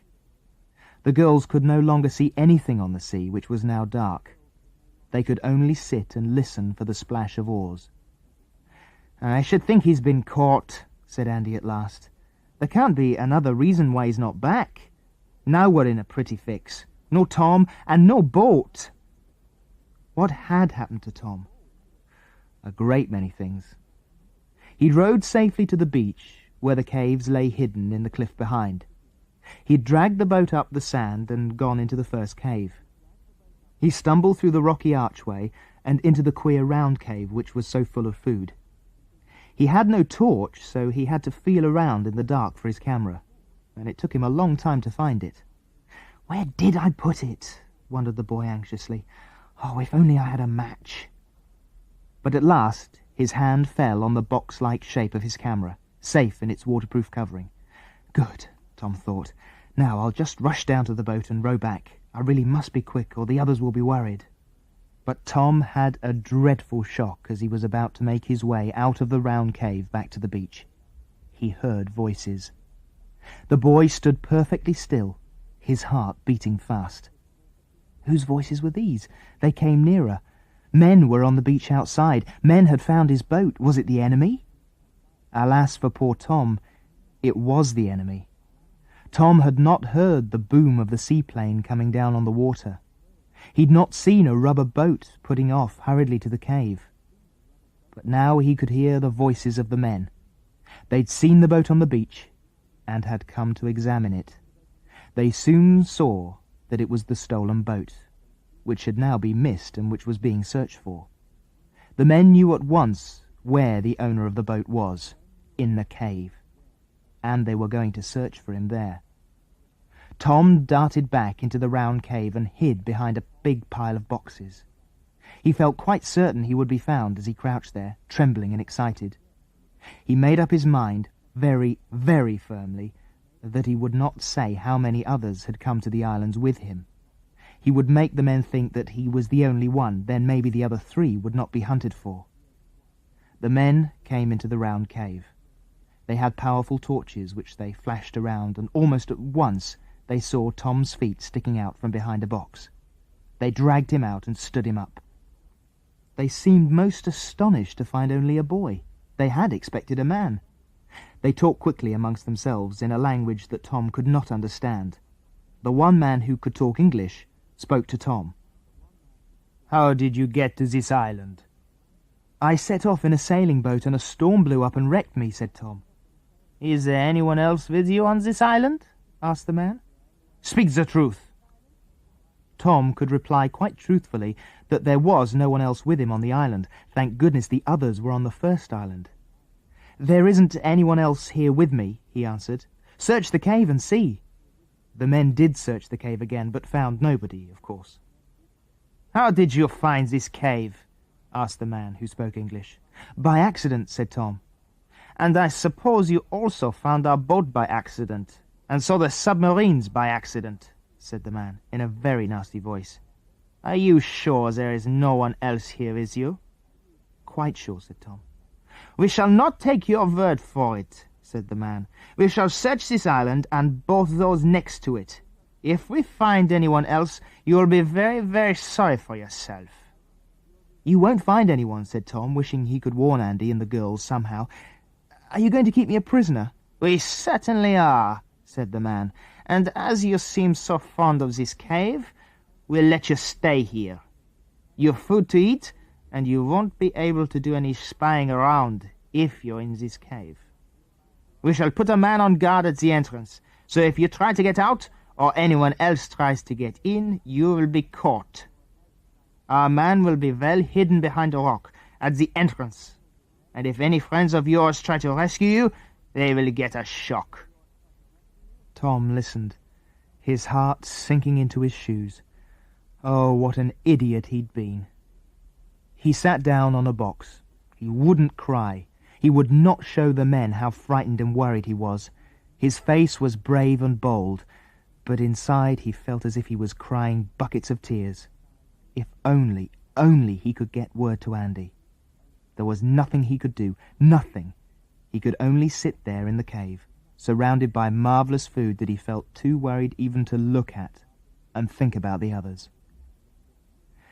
The men left a lamp in the cave for Tom. It was getting late and the boy was tired, but he couldn't sleep. He heard the men go out, and he knew a sentry had been placed by the rocks. He could not hope to escape, but he could try. So very quietly he made his way through the rocky archway, down to the shore cave below. But his feet set the stones moving here and there, and a voice came out of the darkness. He couldn't understand what was said to him, but the voice was so stern that the boy fled back to the round cave at once. It wasn't a bit of good trying to escape. He sat down again and wondered about the others. Would they come to look for him when the tide uncovered the rocks next day? If so, they would certainly be caught. Andy and the girls sat up until they could keep awake no longer. They went back to the shack, curled up on their beds, and slept restlessly, worrying about Tom and the lost boat. In the morning, Andy went out cautiously, wondering if the enemy had already landed a boat on their island to hunt for them, but he could see nothing strange. He sat talking to the girls as they prepared breakfast.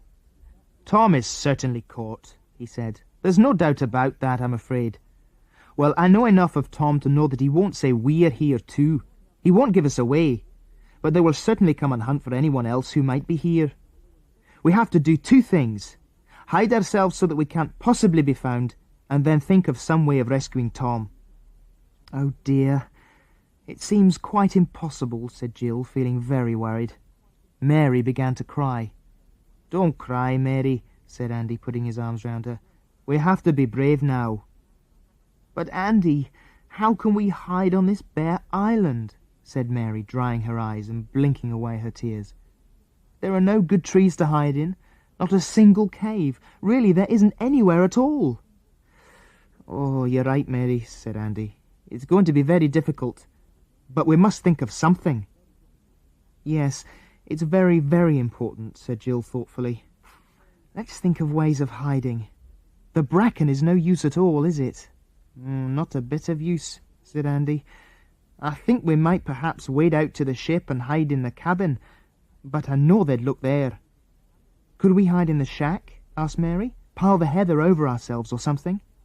"No," said Andy. "The shack's no use. We should be discovered there at once." "It's a good thing we've got plenty of food hidden in the sand," said Jill. "If we can manage to hide ourselves away, we need not starve.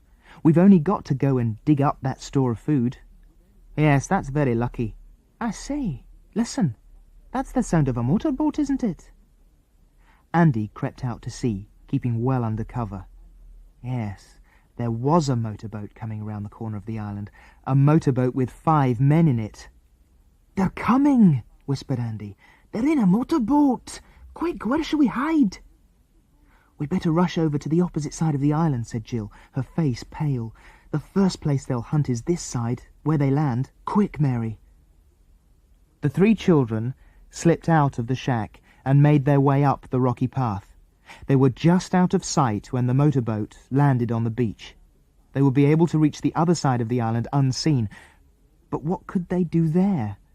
The shore there was nothing but rocks and sand. They'd be found in 2 minutes. Andy and the girls did not take long to reach the opposite shore of the island. They slid down the steep cliff there and reached the beach. It was sandy, but at one side was a mass of seaweed-covered rocks.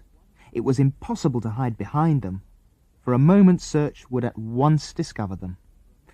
They looked at one another in despair. "Any good wading out into the sea and keeping under water?" asked Jill. "No, we'd have to keep popping our heads up to breathe, and we'd be seen at once." Jill stared at the rocks nearby, and then she gave such a squeal that Andy and Mary jumped in fright. "Shh!" said Andy angrily. "You'll be heard. Whatever's the matter?" "I've thought of how to hide," said Jill breathlessly. "It's the same idea I had for hiding that boat. Can't we cover ourselves with sand and then drape ourselves with seaweed to look like rocks? We could go and lie down beside those rocks, and if we were well covered with weeds, we'd look exactly like them." "Golly, that is an idea," said Andy at once. "Quick, I'll cover you girls with sand at once. Come over here." The 3 ran to the rocks. The tide was out, and the sand was hard but damp. Andy made the girls lie down together and then piled sand high over them, leaving a space for their noses for breathing. Then he dragged great handfuls of seaweed from the rocks and threw it over the sandy mound. When he had finished, the girls looked exactly like the seaweed-covered rocks nearby. Andy covered with loose seaweed the untidy places he'd made in the sand. Then he began to make a hole for himself, and to cover himself too. He draped himself with piles of seaweed and then poked up his head to look at the girls. He really didn't know which of the rocks they were. He simply couldn't tell. "Jill, Mary," he called in a low voice, "as soon as you hear me screaming like a gull, you must lie absolutely still. You look marvellous. I didn't know which rock you were until one of you moved."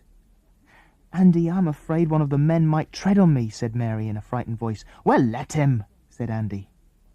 They all lay quietly for a time, and then Andy heard voices coming near. He cried like a seagull, and the girls then lay so still that not even the tiniest bit of seaweed above them moved at all. The men slid down to the sandy shore, calling to one another in loud voices. Andy couldn't understand anything they said. All the children's hearts beat loudly, and Jill wondered if hers could possibly be heard. It seemed to her to be thumping as loudly as a hammer. The men stood on the beach and looked round. One man shouted something to the others and began to walk over to the rocks. Andy felt most alarmed. "I do hope we look like real rocks," he thought. The man came nearer. He stood near Andy and took out a packet of cigarettes. Andy heard him strike a match and knew that he'd lit a cigarette. The man threw the empty cigarette packet onto the sand and puffed at his cigarette. A young gull, seeing the man throw the packet away, thought that it might be a piece of bread. It flew down to sea, crying, "Ew, ew," very loudly. The other gulls heard it and soared round in circles, wondering if there was any food to find. Some of them flew down, and 2 stood on Andy, and 1 stood on the girls. The children looked so exactly like rocks that the gulls really thought they were. One gull thought the rock felt unusually soft and warm, and he bent his head down and pecked at it. He pecked Andy's knee, and the boy nearly gave a yell. The men joined the one who was smoking a cigarette. One man said that it was plain there could be nobody hiding, for the gulls would not stand about as they were doing if there was anyone hiding. They would know it and be suspicious. For some time the men stood talking and smoking. Then they turned to go up the cliff again. One walked so near Andy that the boy could feel the thud of his footfall close by. Up the cliff climbed the men and disappeared over the top. Andy cautiously lifted his head after a while and looked around. There was no one to be seen. "Mary, Jill," he called in a low voice. "I think the men are gone, but we must still be careful. Slowly and carefully take off the weed and shake yourselves free of the sand. Be ready to lie still at once if I say so." But there was no need to say so. The men did not come back to the beach. The 3 children shook off the damp sand, threw the seaweed over the places where they'd been lying, and ran quickly to the shelter of the cliff where no one could see them if they looked over. The gulls flew off in the greatest surprise and alarm. They could not understand rocks turning into children so suddenly. "Golly," said Andy, as they stood shivering under the cliff. "That was a narrow escape. One man very nearly trod on my hand under the sand." "What have you done to your knee, Andy?" asked Jill, pointing to where Andy's knee was bleeding. "A gull pecked me there," said Andy, mopping his knee. "It's nothing much." "I say, wasn't it funny when the gulls thought we were rocks and came and stood on us? They were a great help." "One gull nearly stood on my face," said Jill. "I didn't like that very much." "Oh, I do feel cold," said Mary, shivering and shaking. "It was horrid to be covered with damp sand for so long." She sneezed. Andy looked at her anxiously. It would never do for any of them to be ill just now. He made up his mind quickly. "The men may be off to the island now. I'll go and see. If they are, we'll tear across to the hut, light the stove inside and dry ourselves. We'll make some hot cocoa and get really warm." The girls thought that was a splendid idea. Andy set off up the cliff. "Stay here until you hear my seagull cry. Then come as quickly as you can." He came to the top of the cliff.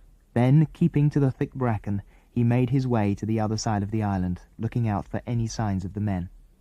He went right across the island and came to the hollow where the old buildings were, and he saw the motorboat putting off from the shore. The men had given up the hunt and were going back to the third island. They'd already searched the second one and found no one but Tom.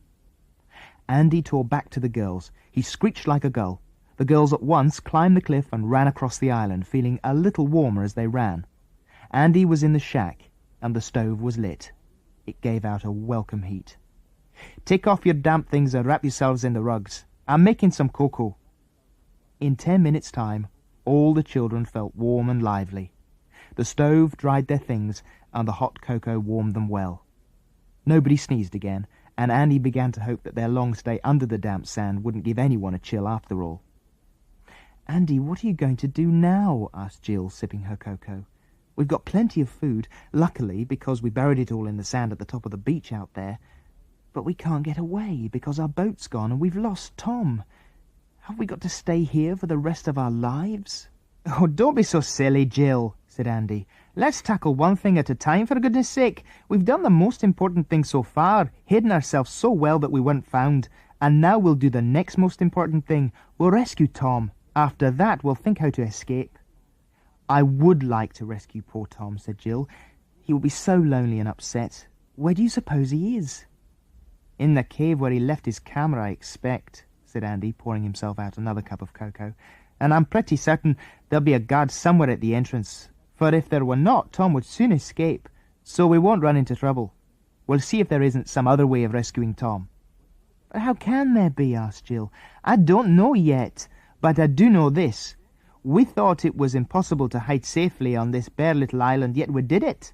And so, though it sounds impossible to rescue Tom, there may be a way if we think hard enough. So now, let's all think hard." Nobody could think how to rescue Tom. After all, if there was someone guarding the cave entrance, how could Andy possibly get in without being seen? The boy gave it up after a time, and for a change, he set the gramophone going. There was only one record that wasn't broken, and that was the one with the lullaby on one side and the nursery rhymes on the other. The girls listened, rather bored, for they'd heard that record scores of times since they'd come to the island. "Turn it off, Andy," said Jill. "If I hear that voice crooning that lullaby any more, I shall go to sleep." Andy switched off the gramophone and went to the doorway of the shack.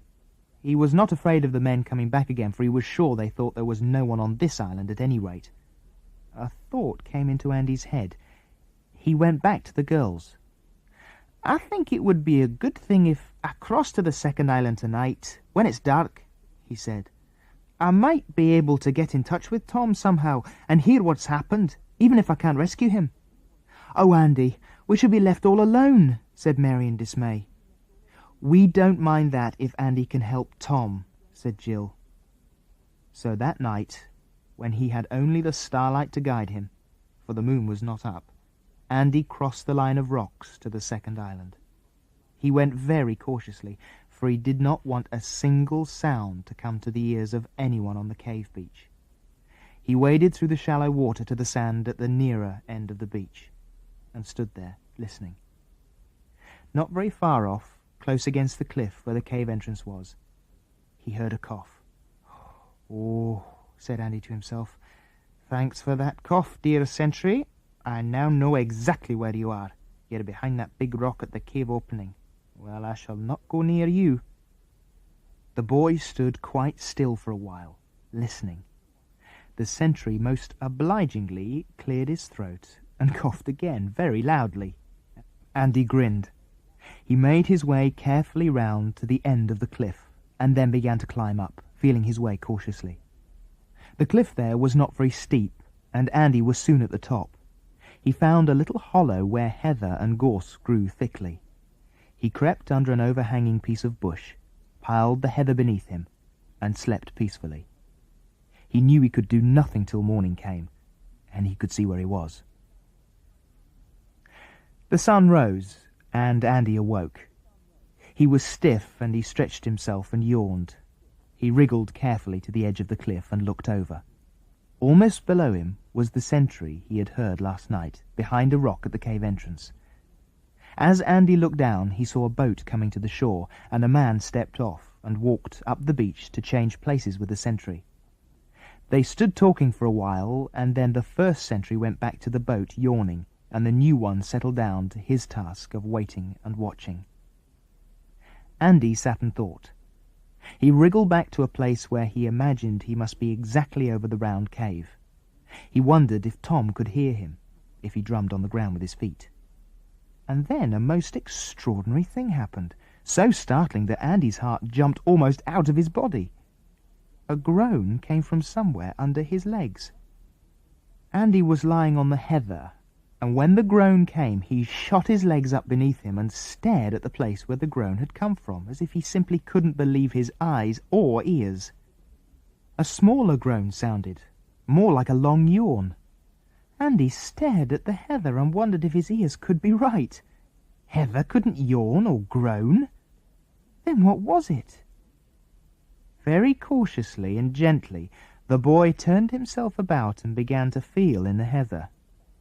He pulled it to one side, and to his enormous astonishment, he found a hole below the roots of the heather, a hole that must lead down to the round cave, for Andy reckoned that he must be exactly over that cave.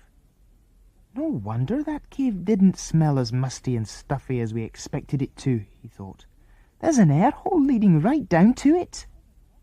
He pulled up the heather and examined the hole. The earth was dry and sandy. Andy scraped away hard and found that it was quite easy to make it bigger. Just suppose he could make it big enough to get down, or for Tom to get up. He crawled to the top of the cliff and looked over it. The sentry was still there, and he was busy eating his breakfast. He was all right for some time. Andy crawled back to the hole. He scraped about a little more, and then lay down with his face in the hole. It seemed to go down and down into the darkness. Andy spoke in a low voice. "Tom, are you there?" And was Tom there? Yes, he was. He'd been in the round cave, alone and lonely, ever since he'd been caught. It had seemed ages to him. The boy had worried dreadfully about the others. He'd eaten a little of the food around him, but he'd no appetite now. He was miserable and frightened. They would not show this to any of the sentries who occasionally came up the rocky passageway to see if he was all right. The man who could speak English had come to see him the evening before. "We have searched the first island and this one," he had told Tom. "We have found your shack, and we have found your friends too." Tom's heart sank when he heard this, but he said nothing. "I tell you, we have found your friends," said the man. "They fought hard, but they have been captured." Tom stared at the man in surprise. He knew quite well that the girls would not fight men. Then he suddenly knew that the man was hoping to trap him into saying something about the others. He didn't even know for certain that there were any others. Well, two can play at that game and pretend like that, thought the boy. So he put on a face of great surprise and said, "Golly, are there others on these islands then? I wish I'd known. I could have asked them for help." The man looked surprised, so perhaps this boy had no friends then. Could it be that he was really alone? The man didn't know what to think. He said no more, but turned and went out of the cave. It was very lonely in the round cave. Tom slept heavily all the night through, but found the day very, very dull. He sat on a box and groaned deeply. Then he yawned loudly. He was bored. He was lonely. He sat there, doing nothing. And then he heard a very peculiar noise above his head, a kind of scraping noise. Tom wondered what it could be. Perhaps it's a rabbit or something, he thought. But no, it couldn't be. The roof of the cave is of rock. The scraping noise went on, and then something happened that made Tom leap up in fright. A strange, hollow voice came into the cave from somewhere. It ran all round the cave, and Tom could just make out the words. "Tom, are you there?" It was really Andy's voice.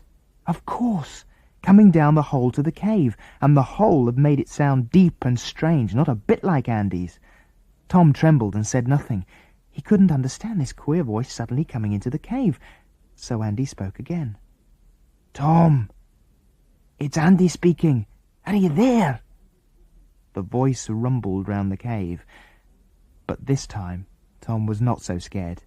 He answered as loudly as he dared, "I'm here, in the round cave." Tom's voice came up to Andy, all muddled and jumbled, for Tom was not near the opening of the hole. Andy couldn't make out what he said, but he knew it was Tom speaking. Good, he thought.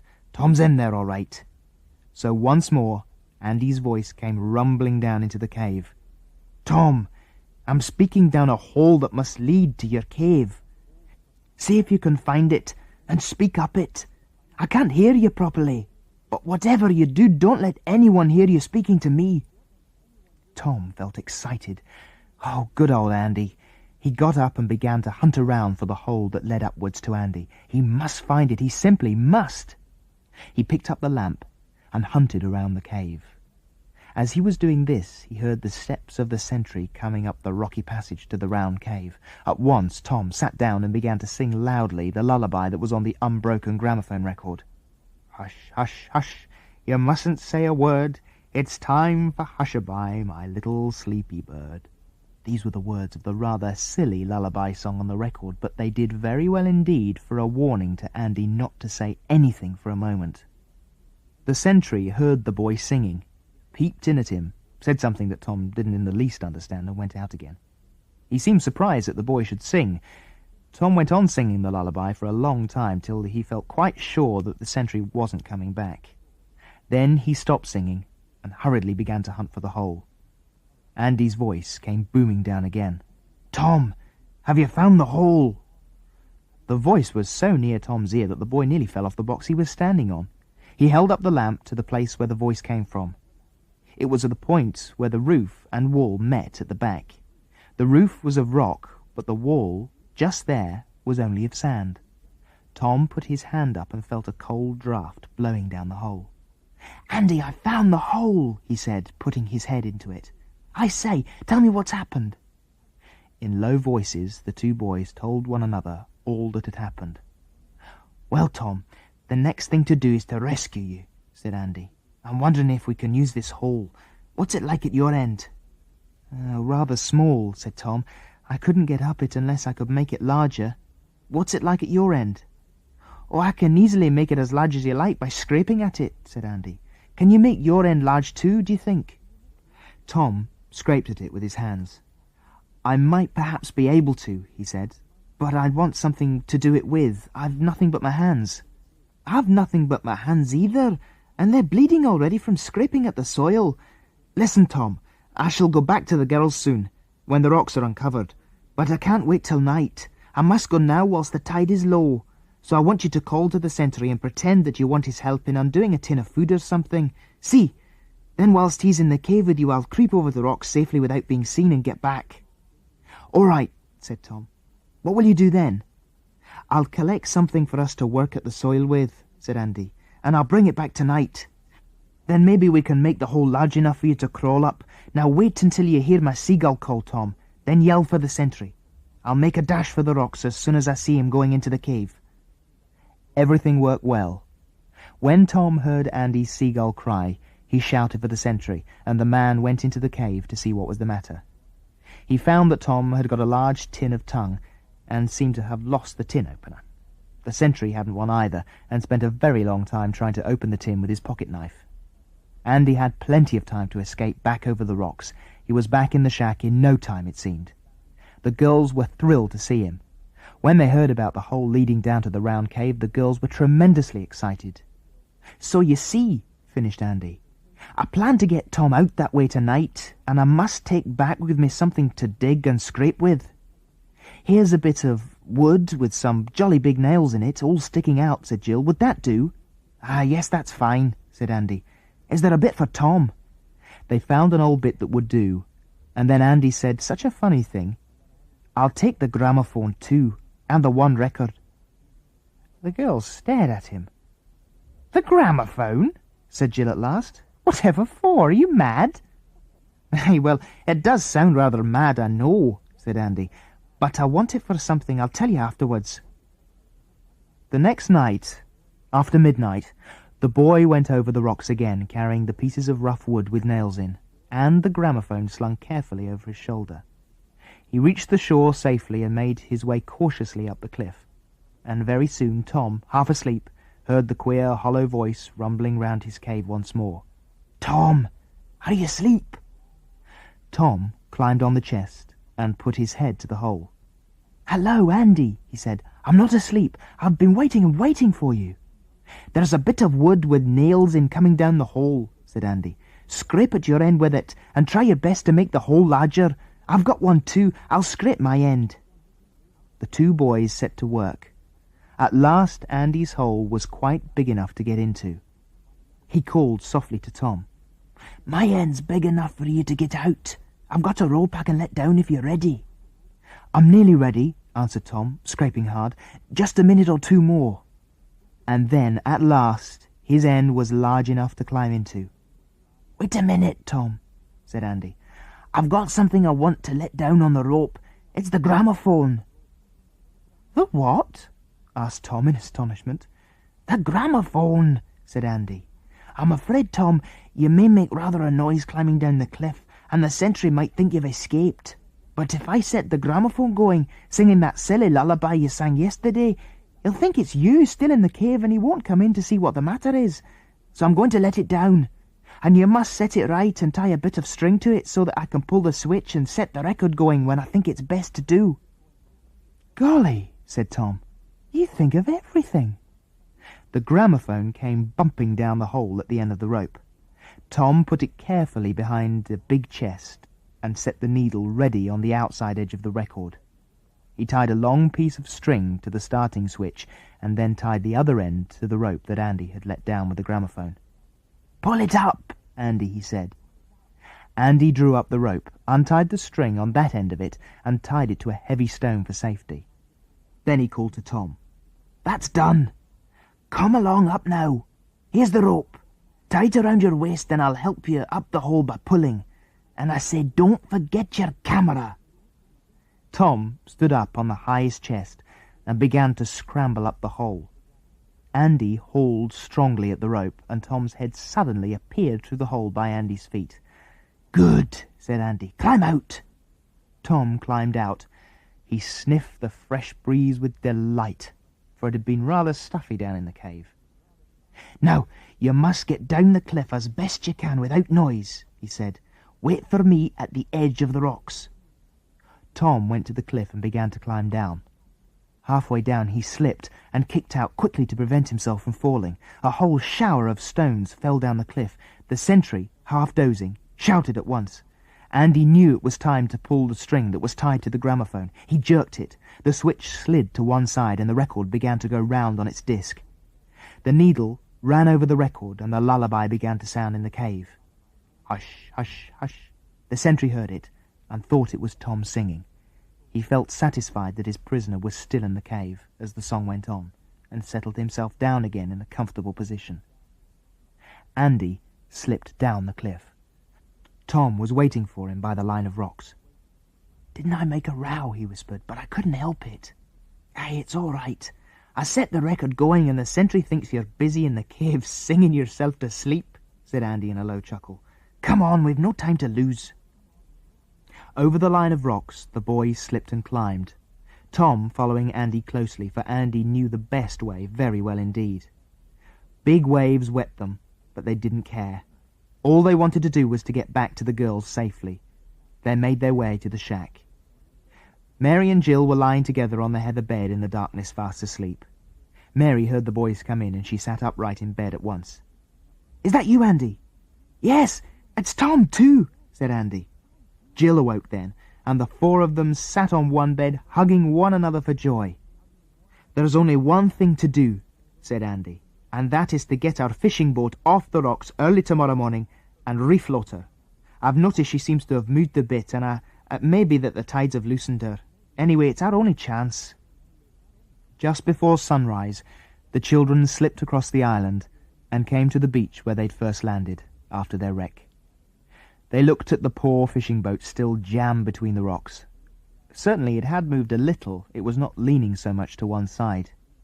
"You see, Tom, she's not jammed very tightly now, and I reckon if we wait till the tide is at its very highest and big waves are trying to lift the boat up, we could pull her right off the rocks. Then we'll get her onto shore somehow and see what we can do." The children fastened strong double strands of rope to the front of the ship. Then, holding firmly to the rope, they clambered over the rocks back to the sandy beach, wet through. The tide came up higher and higher, and the children had to stand up to their waists in the water, for the rope would not reach right to the shore.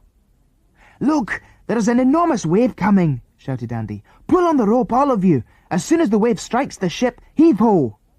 They all pulled, and every child felt the ship give a little as the wave lifted her and the rope pulled her. "Now, here's another one," yelled Andy. "Heave-ho!" They all heaved at the rope with all their might. Again they felt the ship move a little. The two big waves ran up the shore and wet the children to their chins. "Hang on to the rope, girls," cried Andy. "If we get many waves like that, you'll be swept off your feet. But as long as you've got hold of the rope, you'll be all right." Andy was sure that they could pull her in now. A green wave put up its head, and the children gave a yell. "Look at that one!" "It'll knock us all over," said Mary, afraid, but she didn't let go of the rope. The wave grew bigger and higher as it came nearer to the rocks on which the boat lay. It began to curl over a little, and then it struck the rocks and the boat too. "Heave-ho!" yelled Andy. The great wave blotted the boat from their sight and came raging towards them. Jill gave a shout of fear. "Hold on!" shouted Andy, half afraid himself. The wave swept them all off their feet and swept them all from the rope too, except Andy, who held on with all his might. The other three children were taken like corks, rolled over and flung roughly on the sand at the edge of the sea. Jill sat up, crying.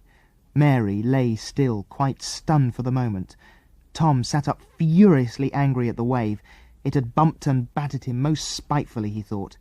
As for Andy, he was under water, still clinging to the rope. But as soon as he struggled to his feet, he gave a gurgling shout. "The ship! Look! She's off and floating!" They all looked, and there was the little fishing boat safely off the rocks, bobbing about on the sea that swirled high over the other rocks. "Come in and help me quick, before any other big waves come. We can get her into the shore now. Quick, Tom!" The three battered children, dripping wet, ran bravely into the sea again. They caught hold of the rope and pulled hard. "Heave-ho! Heave-ho! Heave-ho!" chanted Andy as they pulled hard, and the boat came bobbing into the shore. "We've got her!" shouted Andy. "We've got her! Now we'll just see what we can do." The four children were so excited at getting their boat off the rocks that at first they could do nothing but laugh and chatter and clap their hands. After a hurried breakfast, they all set out to work under Andy's orders. Andy stripped some of the wood from the roof of the cabin to use in the patching of the ship. The girls took out the old nails from the strips, and Tom waited on Andy and handed him everything he wanted. The sound of the hammer echoed over the island. "Do you think the enemy will hear?" asked Jill anxiously. "Can't help if they do. We can't hammer without noise. Pass me the biggest nails you've got, Tom." They all worked steadily for the whole of the morning, and at last Andy heaved a sigh of relief. "Is she ready?" asked the girls eagerly. "Aye, as ready as I can make her. Now, you girls must go and get all the rugs, and Tom, I'll get the food from where we buried it under the sand. We'll pile in everything we can, push her out into the water and sail off. Golly, I never thought we'd be able to do this." The four of them set off to fetch everything. They felt cheerful and excited. It was difficult climbing down the cliff so heavily laden, but they managed it safely. The girls threw down the rugs on the deck, and the boys packed the food into the cabin. Now they could go. "Wait a bit. We'll take the old sail with us," said Andy. He set off to get the sail, and then he suddenly stopped and looked down on the beach. "What is it, Andy?" called Tom, seeing Andy's puzzled face. "Look at this," said Andy, picking up a dry, clean match that had already been struck. "What about it? It's only a match," said Tom. "It's a match that hasn't very long been struck," said Andy. "I'm wondering if anyone has been here whilst we were fetching the rugs and the food. I don't like it. And oh golly, look at that set of footprints on the sand over there. They're not our footprints." The girls were frightened. Yes, someone had been on the beach whilst they had left to get the rugs and food. But who? And where was he? "Well, let's get the boat launched and hope to get away before we're stopped. Come on, we'll do without the sail." They ran to the boat and took hold of the rope to drag it down to the sea. But even as they took hold of it, a loud voice shouted to them from round the corner of the cliff. "Stop! Halt!" The children stopped hauling the boat and stared round. They saw the enemy, 4 of them. One of them was the man who spoke English, and it was he who was shouting. The children stared in fright at the 4 men, who came quickly over the beach. They spoke to one another in a foreign language. Then the first man spoke again. "So, there are 4 of you, and all children. We shall now take the boat away, and you shall remain prisoners on this island for as long as we want you to. Take out the food and blankets again. You will need those if you live here for months." The children sulkily took out all the food and rugs that they'd so cheerfully put into the boat. "Now we are going," said the man who spoke English. Andy and the others had to watch the men drag their ship down to the sea and launch it. They tied their little rowing boat behind it, and now, waving mockingly to the children, they made their way over the water, round the cliff, and out of sight, rowing Andy's boat along swiftly.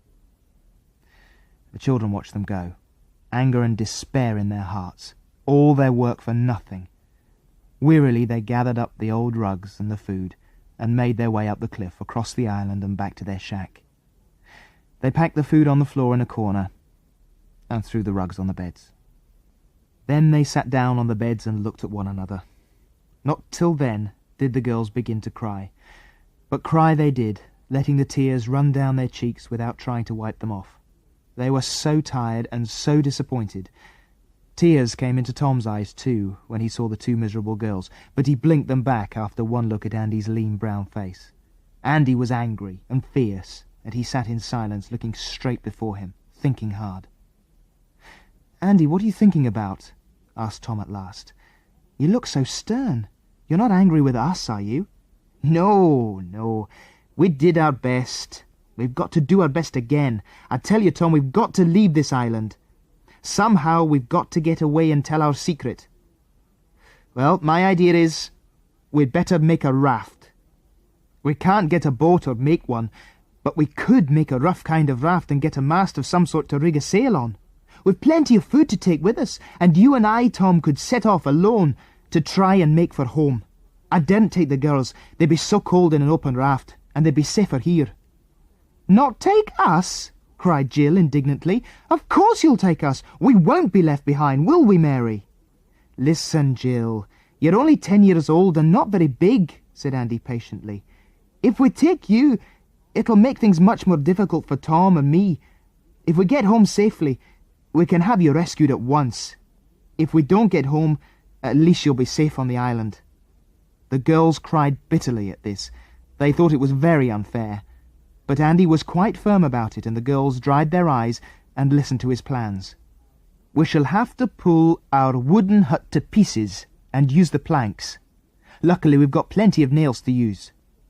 "But what shall we live in if we pull down the shack?" asked Jill in dismay. "Aye, I've thought of that. We could make it look as if our hut had fallen down on us, and I could ask the enemy to give us a tent to live in instead. Then we could live in that and quietly make a raft from the fallen down shack." "That really is a good idea," said Tom. "The enemy will actually help us without knowing it." "Yes," said Andy, grinning. "We'd better wait a day or 2, though, because the enemy are bound to keep a watch on us a bit at first, to see if we've any other ideas to escape." So for the next few days the children just played about, bathing, fishing, paddling, and the enemy, who sent a man over every day at noon, saw nothing to make him think that the children had any plans at all. "I think there's going to be a storm," said Andy on the 3rd evening. "That would be a good reason for our shack to fall down, I think." The man came, looked round the island, and went. As soon as he'd gone, the children set about the hut. Next day, when the man came to look at the children and go over the island as usual, he was surprised to find Jill bandaged up and Andy limping. Andy hailed him. "Hi! Our shack has fallen down. We want a tent to sleep in." The man didn't understand. Tom took out his notebook and drew a tent in it.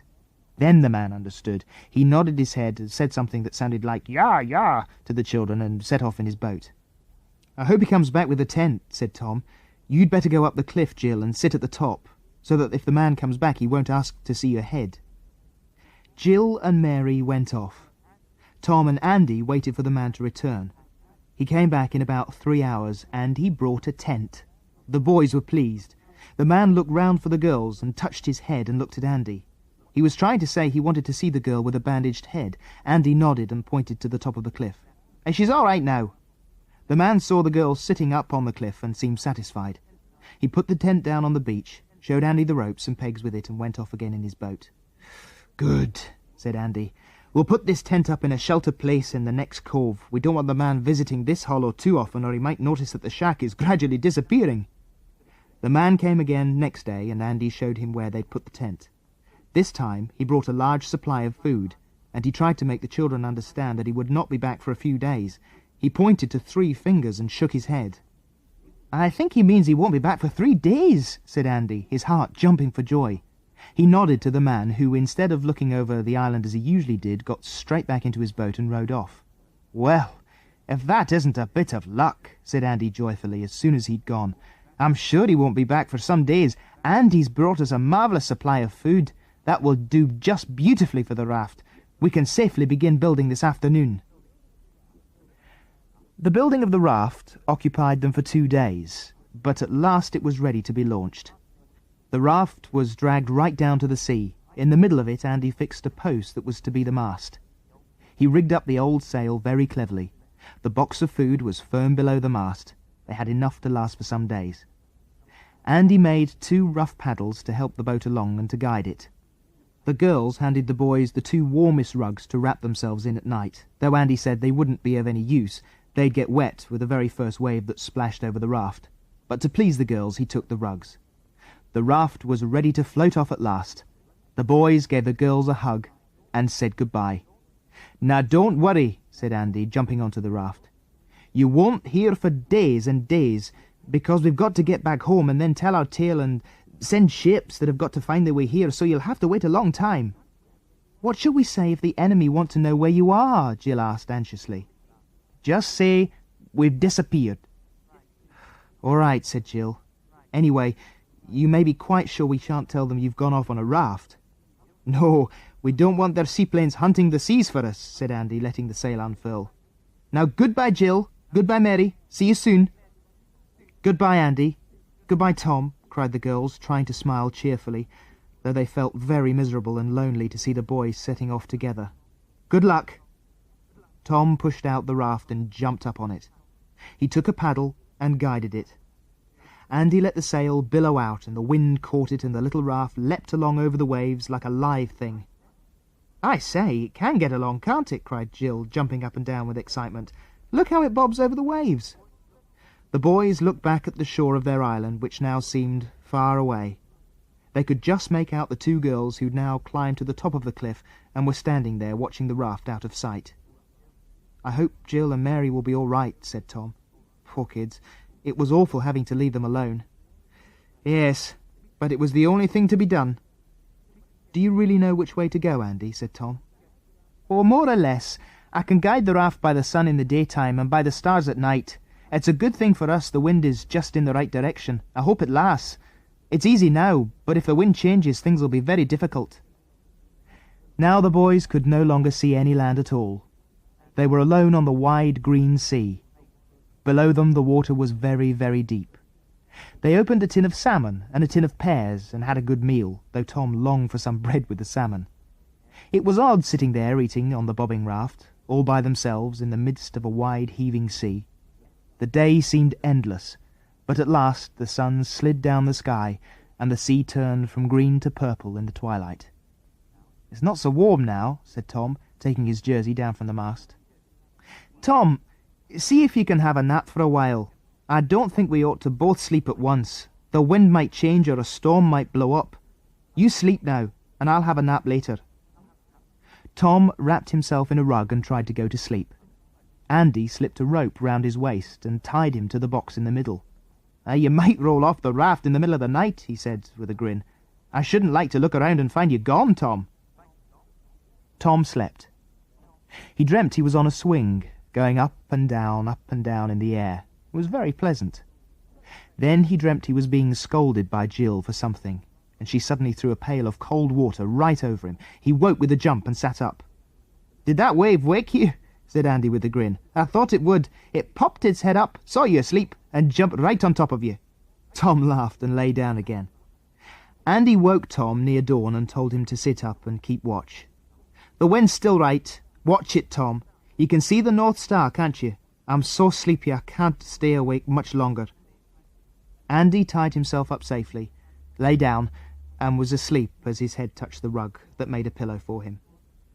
Tom sat and watched the dawn coming. It was a wonderful sight. First the sky turned to silver, and the sea turned to silver too. Soon a pink flush came into the eastern sky, and then it changed to a blaze of gold. The sea sparkled and glinted with gold too. After a while Tom felt very hungry. He burrowed in the box of food to see what was there, picked out a tin of tongue and opened it. It smelt delicious. Andy woke up after a while and shared the meat with Tom. They opened some pineapple and had that too. The juice was very pleasant. Andy sniffed the wind and looked at the sky. "Oh, I'm afraid the wind is changing. We shall be blown right out of our way if it does. The sea's getting very rough, Tom. I think we'd both better tie ourselves firmly to the mast. It won't do for either of us to be thrown off the raft, and a big wave could easily wash one of us overboard." So they tied themselves to the mast, and then watched the scurrying clouds, wondering if they would suddenly slow down and fly the other way. Alas, for Tom and Andy, the wind did change, and blew strongly the other way. Andy took down the sail hurriedly. "We don't want to be blown back to our island," he said. Towards afternoon the wind dropped again, and the sun shone out. What a relief that was! Andy rigged the sail again. "We'll get the wind we want this evening. We'll be ready for it." Sure enough, as the sun slid down the western sky and the wind got up again, and this time it was blowing from the right quarter, Andy was delighted. The sail flapped and the little raft raced along nobly. The sun was just about to slip over the skyline when Andy sat up straight and looked alarmed. "Can you hear a noise?" he asked Tom. "Plenty," said Tom. "The wind, the waves, the sail—" No, not that sort of a noise. A noise like a seaplane." Tom's heart almost stopped beating. He sat and listened. "Yes, there's a seaplane out there somewhere. Blow! If it's really hunting for us, it'll be sure to find us, just as we've got away so nicely too, and the wind helping us again and all."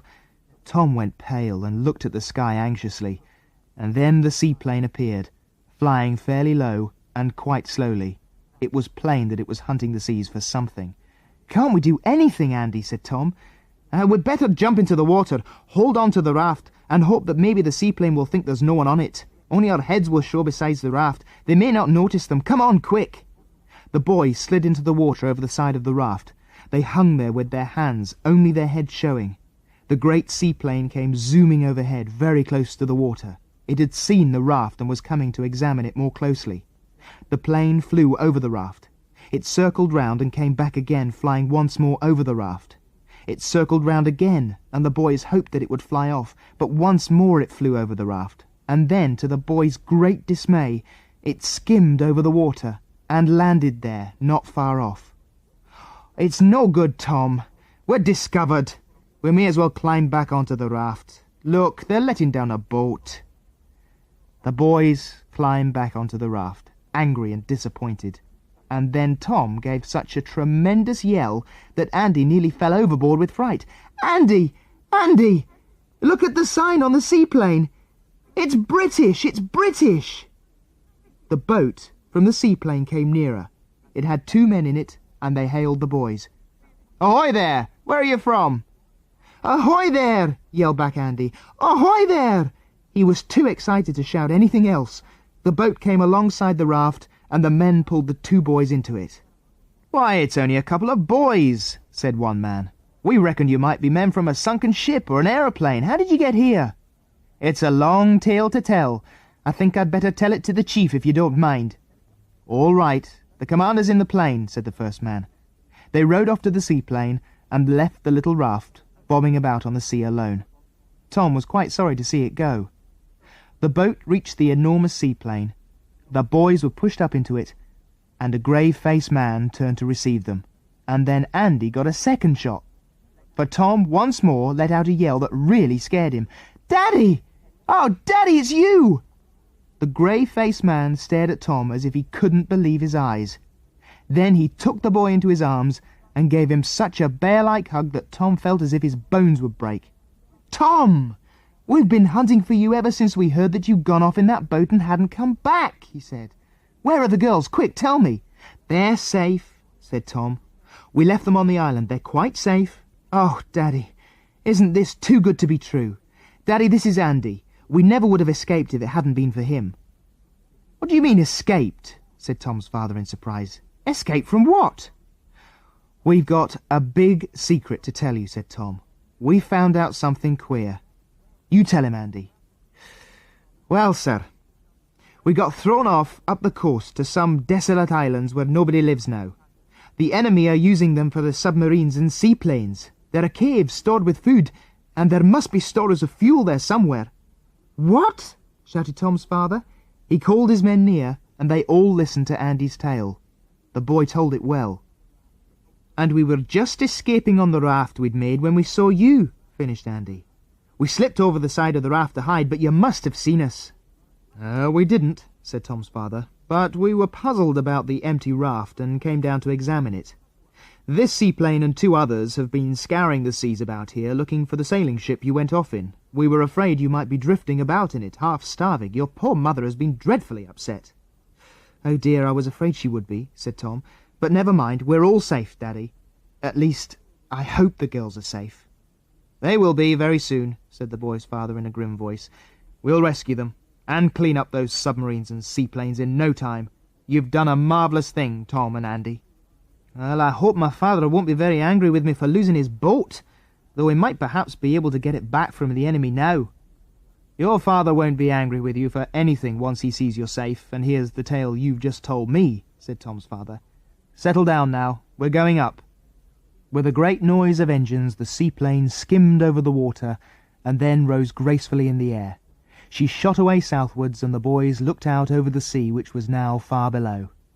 "Well, what luck to be rescued like this," said Andy. "And oh, Tom, what a shock the enemy are going to get." The 2 girls felt very lost and lonely when the boys went off on the raft. They waved until the raft was a tiny speck on the sea. Then they lost sight of it. It was gone. "I do hope Tom and Andy reach home all right," said Jill, as they made their way down the cliff to the shore again. "It would be awful if they got lost on the sea." "Don't say things like that," said Mary. "Let's think of something cheerful. Let's have something to eat." But neither of them really wanted anything. They kept thinking of the 2 brave boys on their little raft. The girls lit their little stove and put it just at the tent opening when night came. They liked to see the small light it gave. They boiled a kettle of water on it and sat inside the tent, drinking hot cocoa whilst the stars came out in the sky. As they were about to curl up and go to sleep, they heard the sound of a seaplane droning overhead. It came over the island twice and then went away. And then about an hour later the girls heard the noise of a motorboat. It grounded on the sand of the cove, and the girls heard men's voices. "Good gracious," said Jill, sitting up in alarm. "What are they coming here at this time of night for? Quick, Mary, get up. We'll slip out of the tent and go into the bracken. Maybe we can pretend we've been roaming over the island, and they'll think the boys are somewhere about too." The girls left the tent and ran into the heather and bracken in the middle of the small island. The men left their boat on the beach, and 2 of them came up to the tent. They lifted the flap of the tent and flashed a torch inside. One of the men called out loudly, "Now, you children, where are you?" Here," answered Jill. She nudged Mary. "You shout too," she whispered. "Then I'll shout again, and they'll think we're all here." "We're here," yelled Mary valiantly, though her heart was beating hard. "In the bracken," shouted Jill. "Come along down here," commanded the man. "We shall have to go," said Jill. "Now don't you give the boys away, Mary. Pretend they're out and about somewhere." The girls made their way to the men, who flashed a light on them. "Where are the boys?" demanded the man. "Haven't you seen them?" asked Jill. "They must be about somewhere. Maybe they're in the tent. Have you looked?" "Yes," said the man. "Now look here. What do you mean by lighting this stove out here? Are you trying to signal to anyone?" "Of course not," said Jill. "We only made some hot cocoa, that's all. Look, there are our dirty cups." She wished she'd not said this when the man looked for the cups, for he saw at once that there were only 2. He looked at Jill suspiciously. "Why did the boys not have the cocoa?" he asked. "Well, they weren't here when we made it," said Jill. "Why don't you go and look for them?" The man turned out the stove, and the light flickered and went out. "Now don't you dare to show lights at night," he said. "If I think you are signalling to anyone, you'll be very sorry." "Who could we signal to?" asked Jill. "We don't even know where we are." The man took no notice of her. He stood and shouted into the night. "Boys, come here at once!" There was no answer, of course. There couldn't be, for the boys were miles away at sea. "Tomorrow I will come and tell those boys that when I call they must answer," said the man in an angry voice. "I'm going now, but tomorrow I will come again. You will tell the boys they must be here, by the tent." Neither of the girls could imagine what the men would do when they came to find the boys the next day and saw they were gone. They cuddled up together and tried to go to sleep. They woke early and got themselves some breakfast. Then they sat waiting for the men. The motorboat didn't arrive until midday. Then 2 men came up to the tent, and the one who could speak English looked at the 2 girls. "What about those boys?" he said. "Why are they not here?" "I don't know," said Jill. "Where are they?" "I don't know," said Jill again, quite truthfully. "You don't know? You don't know?" said the man in disgust. "It is time you did know. Are they on this island?" "Why don't you look and see?" said Jill. "I'm sure you'll not believe what I say, so you better look." The men went to the ruined buildings and looked around carefully. It didn't take them long to see that the boys had pulled the old shack to pieces. "So," said the first man, "the boys tried to make a boat." Jill and Mary shook their heads. "It is a raft they made then?" asked the man. "What? You will not tell me? Then I shall order out my seaplanes and they will find those bad boys and bring them back again. And you will all be made prisoners on the other island until we take you far away to our country where you'll stay for a long time." The men left in their motorboat, leaving 2 miserable girls behind them. "Oh, I do hope they won't catch poor Andy and Tom," wept Mary. "It's too bad. Now they'll hunt all over the sea till they find them, and they'll catch us tomorrow too, and take us all away." "Well, they just won't take me away," said Jill, drying her eyes fiercely. "I shall give them a good old hunt for me. I shall go to the second island and hide in the food cave." "So will I," said Mary, dabbing her eyes fiercely too. "We'll wait till the tide goes down, and then we'll clamber over the rocks." So, when the tide was low that day, the 2 girls clambered hurriedly over the line of rocks that led from one island to the next, and came to the sandy beach. Not far off was the entrance to the cave that led up to the round cave. "Nobody's seen us," said Mary, as they ran up to the cave. "We'll hide here and make the enemy think we've escaped from the island too. Perhaps they'll be so busy looking for us that they'll forget about the boys." "I don't think they'll forget Andy and Tom," said Jill, making her way up the passage to the round cave. "Look, Mary, this chest is almost empty. Let's take out the tins and things that are left and get inside. We can shut the lid down on us if we hear anyone coming." The girls got the chest ready, and then amused themselves by trying to find the funnel opening that led from the cave to the surface of the cliff above, but they couldn't find it. "I wonder if it's night yet," said Mary, for it was impossible to tell in the dark cave. "I vote we make a nice soft bed in the sandy floor," said Jill. "We can cover ourselves with those empty sacks, and in the morning we'll peep out and see if we can see anything." So they made sandy beds and threw the sacks over themselves. They fell fast asleep and didn't wake till morning. And then, when they went to peep out of the shore cave, they had a great surprise. Coming gracefully down the smooth water was an enormous seaplane, droning like a great bumblebee. "It's coming to get us!" squealed Mary in fright, and the 2 girls scuttled back into the round cave. If only the girls had stopped to look carefully at that seaplane, they would have noticed that it bore the signs of their own country. It was the very same seaplane that had rescued Tom and Andy. It had flown to headquarters, had made its report, and had handed Tom's camera in. As soon as the pictures had been developed and the seaplane and submarine photographs had come out clearly, there was great excitement. Tom and Andy had been questioned closely. "Well, you have stumbled on an astonishing secret," said one man who'd been listening. "We're proud of you. Now we shall be able to spring a real surprise on our enemy and clean up all the submarines and seaplanes that have been worrying our shipping for some time." "Please, sir, what about my sisters?" asked Tom anxiously. "Will you get them away before you do anything?" The men laughed heartily. "Of course," said one. "That'll be our first job. You don't really suppose we should forget those two plucky little girls, do you? Oh, no.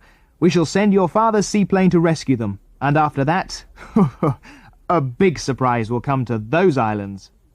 The boys grinned. "May we see the surprise, sir?" asked Andy. "No," said the man. "It'll be a bit noisy."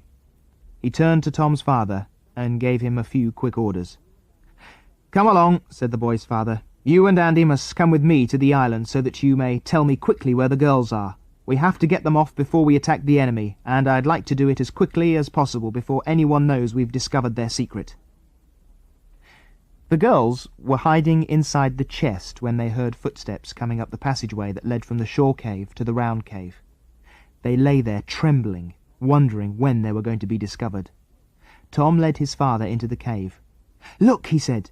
"Do you see all these boxes and chests, Daddy? They're absolutely full of food of all sorts. I can tell you it came in handy when we were so hungry." Tom stopped. A queer noise was coming from a big chest nearby. He stared in surprise. "What's that noise?" said Tom's father at once. "I don't know," said Tom. "Listen." The girls inside the chest had heard Tom's voice, and they were quite mad with joy and excitement, but they couldn't lift up the lid of the chest, which they'd carefully shut down over themselves. "There's something in that chest," said Tom in a trembling voice. "Is it the enemy playing a trick?" "We'll soon see," said his father in a fierce voice. He rapped out an order to the two men with him, and they went over to the chest. They ripped off the lid, and everyone stood ready to fight the enemy. But it was two small, excited, and most untidy little girls who rose up from the chest, shouting loudly, "Tom! Andy! It's us! We hid here because we thought you were the enemy!" Their father picked them out of the chest and hugged them. They were as surprised as he was. They simply couldn't believe their eyes. "Daddy, it's you! However did you get here? Oh, Tom, Andy, you've come to rescue us just in time. Oh, what a good thing you came to the cave." Jill and Mary told their tale, their words tumbling over one another. When their father heard that the enemy guessed that the boys had left on a raft, he hustled them all out of the cave very quickly.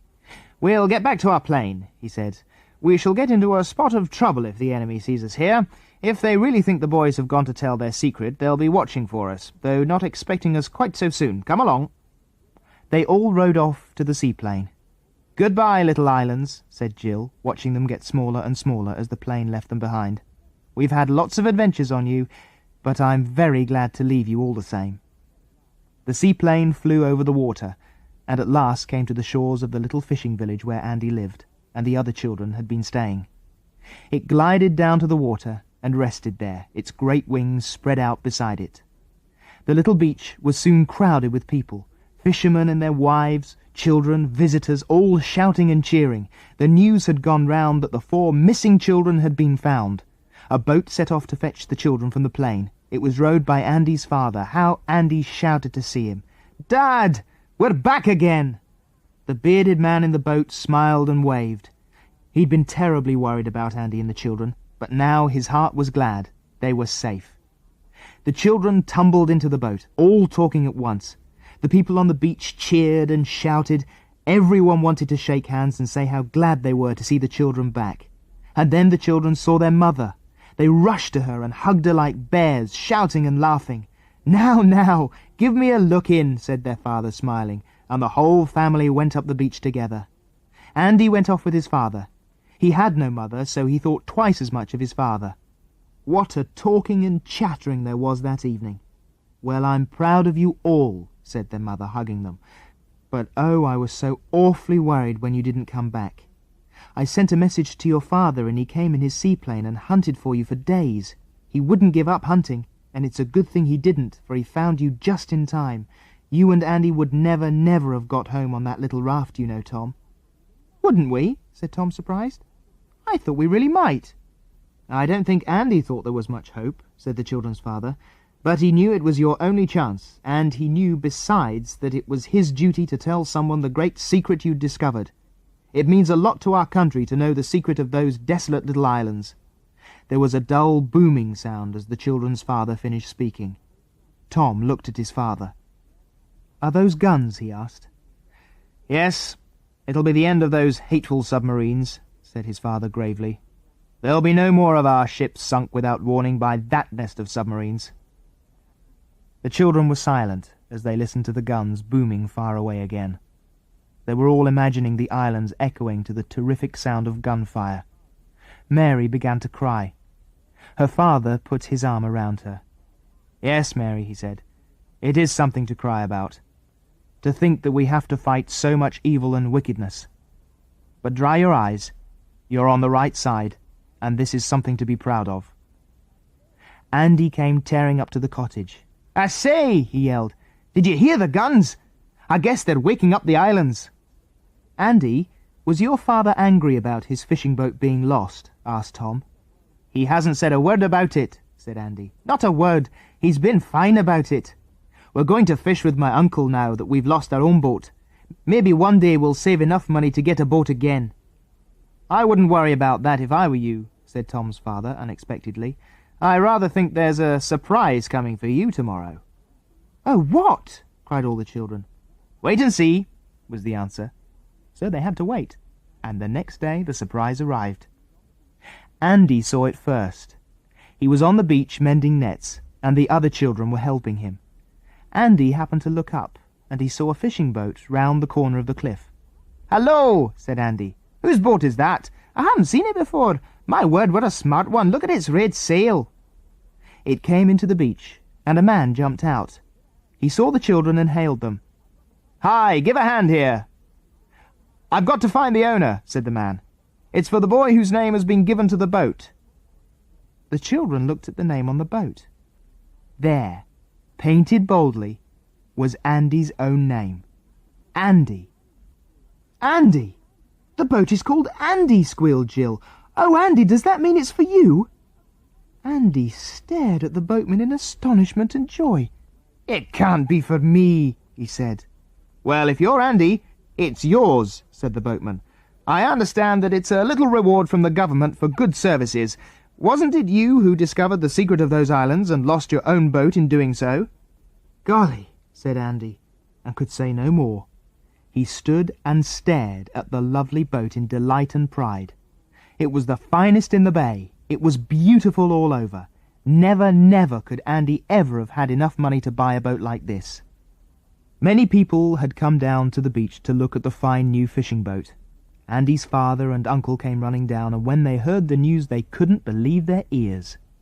Andy's father got into the boat and looked at it carefully, his blue eyes gleaming with joy.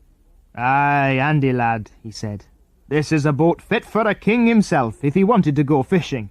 We'll go out on the tide this evening and do a wee bit of fishing together, and you must write to the king and his government to thank them for the bonny present. It was most generous of them."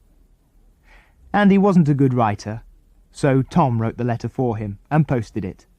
And then Andy, his father, and the 3 children all got into the fishing boat that evening to go on the first trip together. The red sail billowed out against the sky as the evening breeze filled it. Like a sea bird, the little boat bobbed gracefully on the water and then raced away on the tide. The Andy was away on her first trip. "Now don't get lost on any more adventures," shouted the children's father, who'd come down to the beach to watch. "Just go fishing now, and bring me back something I can eat for breakfast, not submarines and seaplanes."